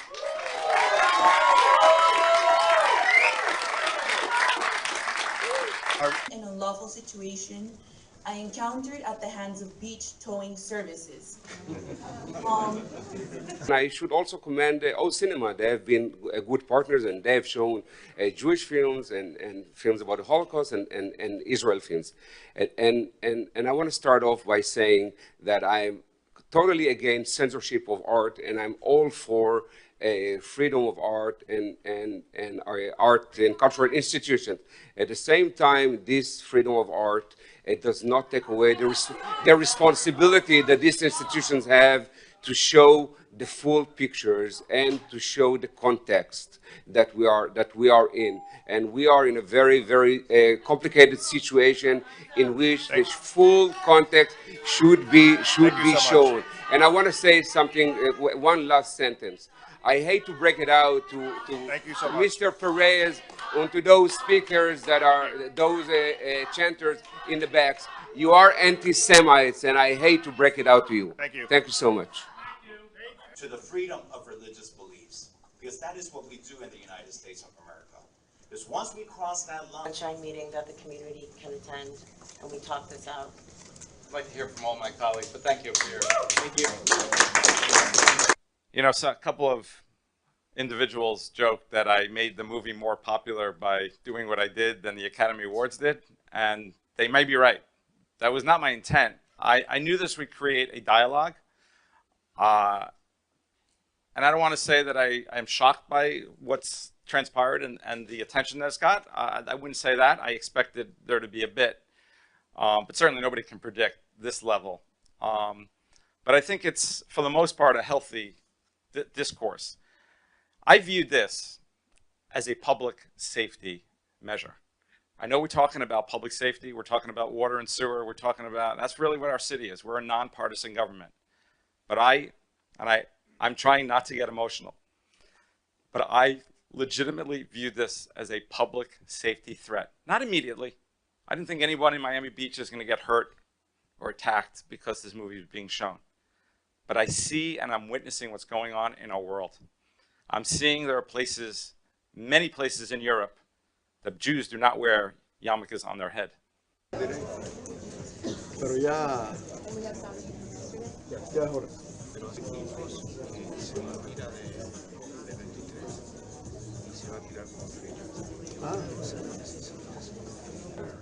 to the republic which stands, one nation, under God, indivisible, with liberty. I am going to withdraw C7AA, the revoking of the funding to O Cinema.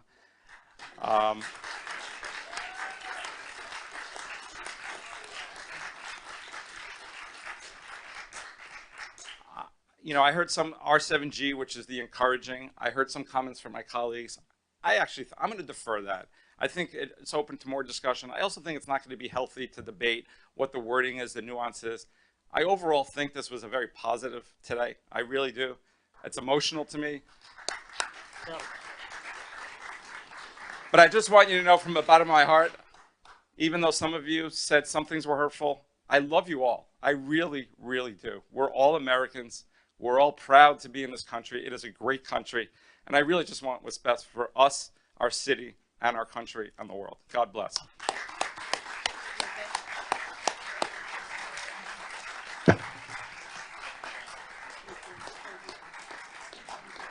Should we do that group picture? Yeah. I'm open to that idea for a group picture. Yeah, Everyone come on, wants to get do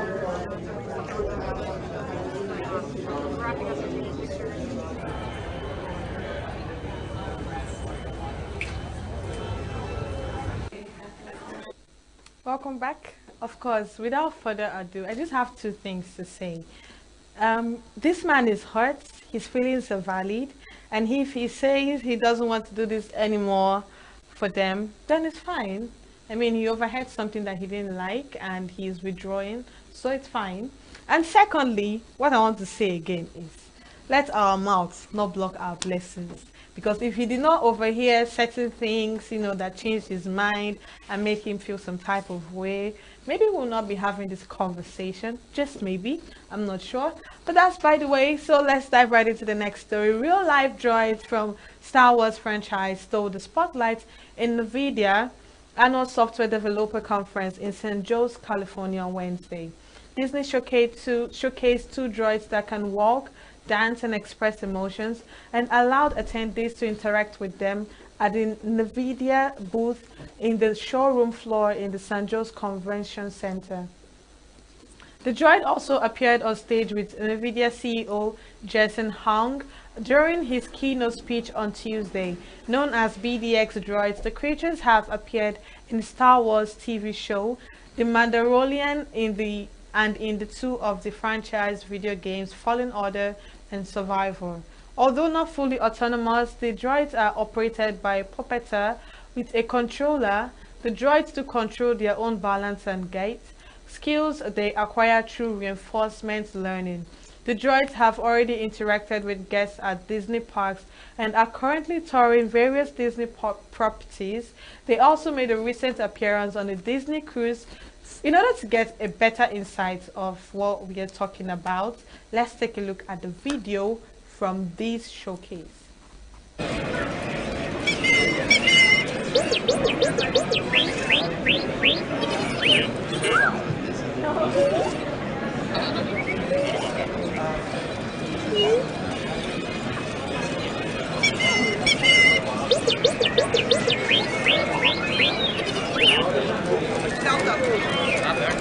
Question. So I think it's because you see not a mechanical system, you see a believable robotic character that emotes, right? So, you know, it can express happiness, it dances, but it can also express that it's shy at the moment. So it also can express that it is a bit angry. So if you come too close and it needs its space, right, then it can express that it's angry. So it's these emotions and just it's sort of a fully complete character that we were able to build, I think, that touches people in.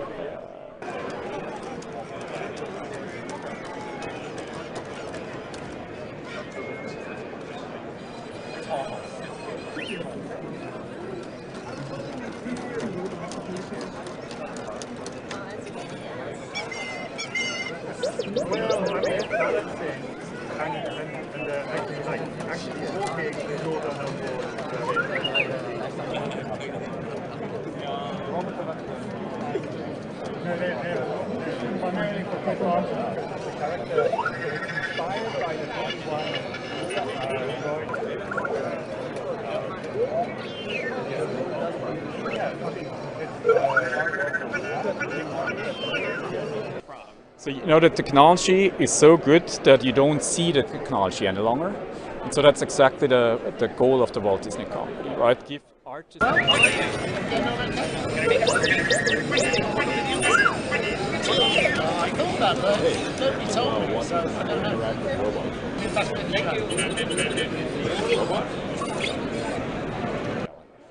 So what's interesting about these droids is that they learn how to walk with reinforcement learning.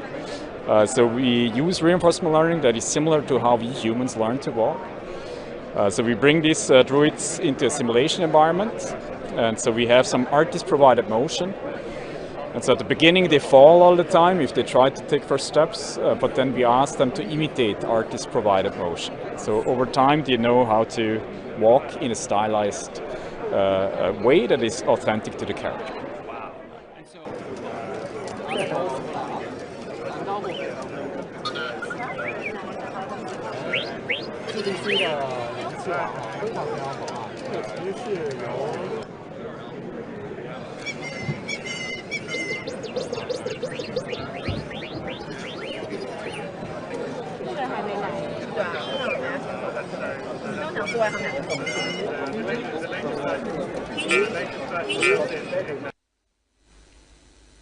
It's so interesting to see cartoon characters, things that we saw on screen, you know, you're faced with it, face to face, and you're talking to it, and it's working around, and it's responding. I mean, it would be an exciting experience for me if I were in that place, because this is a character from Star Wars, and you just have it right in front of you, like you never saw it on screen. And it's really interesting. It's really interesting. But the good thing about it is that these things they are not autonomous. They have people controlling them. They have people, you know, they just give it, they just prompt the action, you know, they give it the command, and it's better that way, because I have this phobia for droids. I have this phobia for robots. I always feel like if these people are, you know, autonomous, one day they will just drive us out of Earth, and, you know, we'll be living in Mars, and they'll just take over the entire place. So I like the aspects where they, you know, told us that these things are controlled by someone else, and that's okay for me. That's fine. And maybe if they could, you know, build other characters physically so that you could actually see, and it will just really, really elevate you, and, you know, it will make, like, bringing the movie to life. So that's really interesting. I really do love this, and I don't mind having an experience, you know, talking with the droids and every other thing. So next we have Finland once again tops the world happiest report, which was released on Thursday and measures social support, income, health, freedom, generosity, and the absence of corruption to determine a country's national happiness. People in 143 countries and territories are asked to evaluate their life on a scale from 0 to 10, with 10 representing their best possible life. Results from the past 3 years are averaged to create a ranking. Finland remained in the top spot for an 8th year with an average score of 7.75, followed by Denmark and Iceland and Sweden, while Afghanistan, of course, held the bottom spot with scores of 1.36. Professor of economics at the University of Oxford and editor of the World Happiness Report, Jan Emmanuel de Neve, said that among the factors that contributed to people's well-being was GDP per capita, wealth distribution, and welfare states that provide psychological stability and a healthy life expectancy. The Neve also said the report, which this year focused on the theme of caring and sharing, found that sharing meals with others was strongly linked with well-being across all globe's regions. The Neve said the report also showed a general increase in anxiety, worry, and stress around the world. The annual World Happiness Report, launched in 2012 to support the United Nations Sustainable Development Goals, is based on data from United States market research company Gallup, analyzed by a global team now led by the University of Oxford. In order to get an insight, of course, we have a video, so let's take a look at it.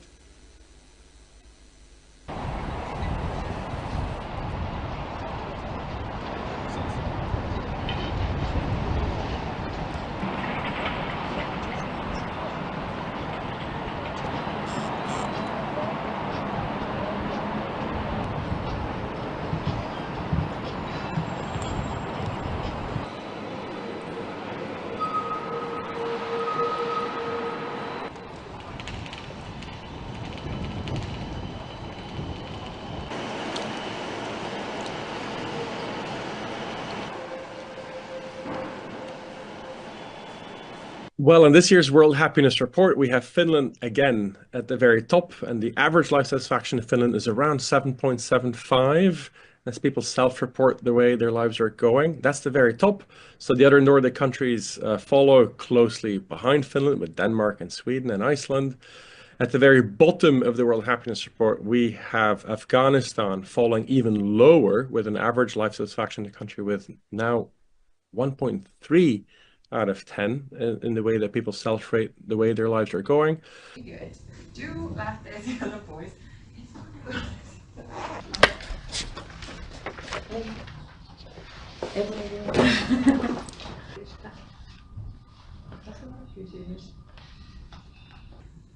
I'd like to know if this bus goes to there.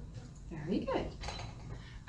Are there any good restaurants near here? Siinä mitä sitä muutetaan? There.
They have lots of resources, GDP, and especially they share it very equally. So it's a rising tide lifting all boats approach with them. They also redistribute this level of income through the welfare state, which takes and helps out people who otherwise fall off the ship. And that gives them a safety net, which provides psychological safety as well, which is obviously very important to the way people feel. And then there is they exhibit healthy lifestyles, healthy behaviors, resulting in healthy life expectancy, and a healthcare system which is mostly universal and free. And then, importantly, social support. So they trust each other, both others in the community around them, but also the institutions. And that turns out to be really, really important and a bit of a differentiator from other rich countries with long life expectancies.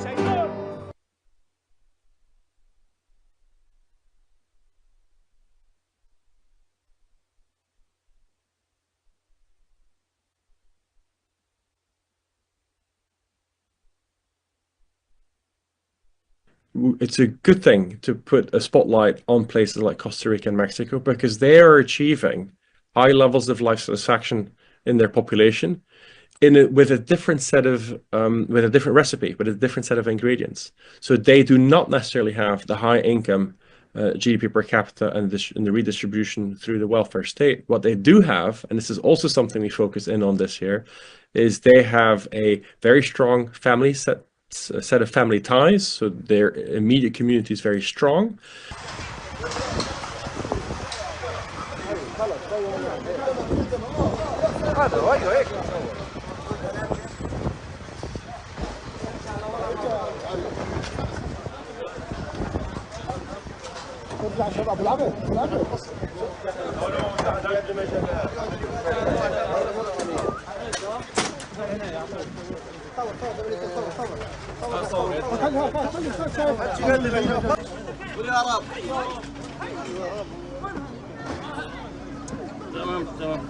غطي Let people do their work. The larger political turbulence, shall we say, these days does very much play a role. And we pick this up in the negative emotions around anxiety, worry, stress. For example, around the world, the degree that people worry has increased extraordinarily.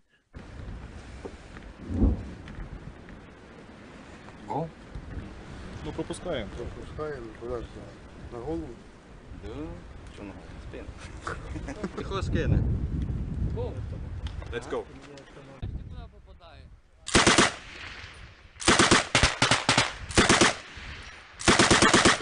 Їбали.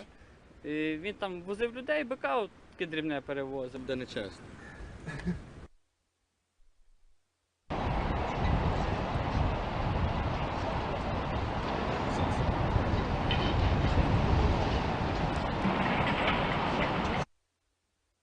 Considering where to travel to, you want to relocate, maybe Finland should be your #1, because how is it possible, or how have they been doing it that they have remained #1, topping the charts for the happiest country in the whole world, as the statistics says? And who wouldn't want to be where there's happiness, where there's peace, quiet, you know, you're just living life without having to look over your shoulder about so many things. And I am very sure if they had brought this analysis down to Nigeria, you know, giving us a sheet to, you know, feel and give, I'm pretty sure that we'll be competing with Afghanistan. But that's by the way. That is fine. And that's all we have from the foreign scene today. And of course, we're going to be here tomorrow, 1 p.m, same time, same station. Don't forget to follow us on all the social media. Bringing all sides without bias, explaining the complex issues, breaking down the numbers, and investigating the issues behind the news. Anywhere and everywhere, near or far, wherever the news is, we will be there. Signature TV. News in your pocket.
Welcome to another captivating episode of From the Correspondent on Signature TV.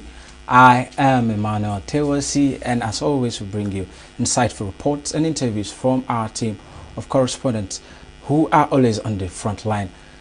Today on our lineup we have the promise made by the new Commissioner of Police, Kano State, to ensure zero tolerance against crime in the state. Then we'll bring you a suicide case of a 16-year-old girl in Gombe State, followed by the outrage of some human rights lawyers with the FCT minister over his comments on Ijaw minority ethnic group in River State. Then we'll look at Pegasus threatens selling oil and gas over abuse of foreign expatriate quota, followed by the flagging of 141 urban roads rehabilitation program in ENUGU. Then we'll look at an Islamic foundation calling Nigerians to engage in agriculture to boost the economy and food production of the country. Then finally we'll bring you a robbery case at ENUGU Veterinary Hospital, Uwani, ENUGU.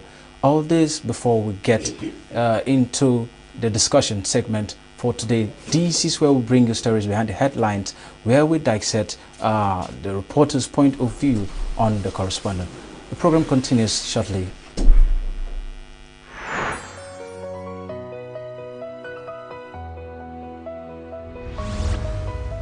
Signature TV. News in your pocket.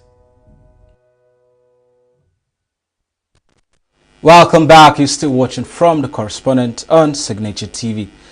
Let's take a look at our reports for today. The newly appointed Commissioner of Police for Kano State, Ibrahim Bukhari, has promised to ensure zero tolerance against crime in the state. Bukhari, who made the pledge during his first official engagement with the press, vowed to stamp out thuggery, drug abuse, kidnapping, cybercrime through advanced technology and strengthening of community policing. Bakori, who becomes the 47th Commissioner of Police in Kano Command, emphasized a zero-tolerance policy towards all forms of criminalities, stating that his leadership would be proactive in tackling security challenges. To achieve this, the Commissioner reviewed plans to leverage advanced technology and human intelligence to anticipate and respond to emerging threats. He also stressed the importance of collaboration with sister security agencies and community stakeholders to ensure a safer Kano State. I am committed to uphold the highest standard of professionalism, integrity, and accountability. Having obtained briefs from my predecessor, AIG Salman Dogo Garba, and the command management team, the crime pattern in the state was carefully studied and analyzed. I also comprehensively action plan was developed to address emerging issues that threaten the collective peace and security of Kano State. Based on this assessment conducted, Bakari urged officers to uphold professionalism, discipline, and respect for human rights in their duties. A 16-year-old girl identified as Miriam Samuel allegedly committed suicide by hanging herself in Kalenri area of Katongo, the headquarters of Katongo local government area in Gombe State. The State Police Command is investigating the incident to ascertain the root cause, while the family remains in agony. The lifeless body of the girl was discovered hanging on the branch of a tree in Kaltongo last Friday. The discovery of the body of the teenage girl has sparked speculations in the area over the possible circumstances that may have prompted the action which led to her death. While some residents believe she must have committed suicide, others said she might have been killed by hoodlums and hung on the tree to destroy any trace or evidence. Sources close to the deceased family, who spoke on condition of anonymity, revealed that Miriam was pregnant for her boyfriend, which caused tension in the family. The Gombe State Police Command Buhari Abdullahi, who confirmed the incident, described it as a case of possible suicide, noting that the investigation is still ongoing to ascertain the root cause of the incident. The village head of Kalari Ward, Kaltungo local government, Gombe State, reported at Division Police Headquarters, Kaltungo, that a lifeless body of a lady was seen hanged with a rope on a tree at Kalarin Mountain. On the receipt of this information, police detectives from Kaltungo Division, led by Divisional Police Officer Kaltungo, CSP Palmer, visited the scene and evacuated the said body to General Hospital Kaltungo for medical examination. A family source disclosed that Miriam had been secretly visiting her lover and the pregnancy was discovered during a meeting between her parents and the boyfriend. Her legs were on the ground while hanging, which is not supposed to be so. Well, it is really tragic. The lifeless body of Miriam has since been deposited at the General Hospital, Katongo, as the family revealed that the deceased left home a day before the tragic incident to fetch firewood from the nearby bush. A group of human rights lawyers and activists have expressed outrage over the comments by the FCT Minister Nyesom Wike about the minority Ijaw ethnic group in Rivers State. The group, which addressed a news conference in Abuja, said the minister is deliberately creating conditions for violence in the state. The activists expressed concern that the minister's comment was a recipe for violence and the escalation of tensions between ethnic groups. They said whatever political dispute the minister has with Governor Siminalayi Fubara should be sorted out without disrespecting the Ijaw nation and drawing lines of ethnic division in the state. Very shameful indeed to have had these remarks. For him to have referred to the Ijaw nation as a minority is truly sad. Because one will begin to wonder, is it when did UK become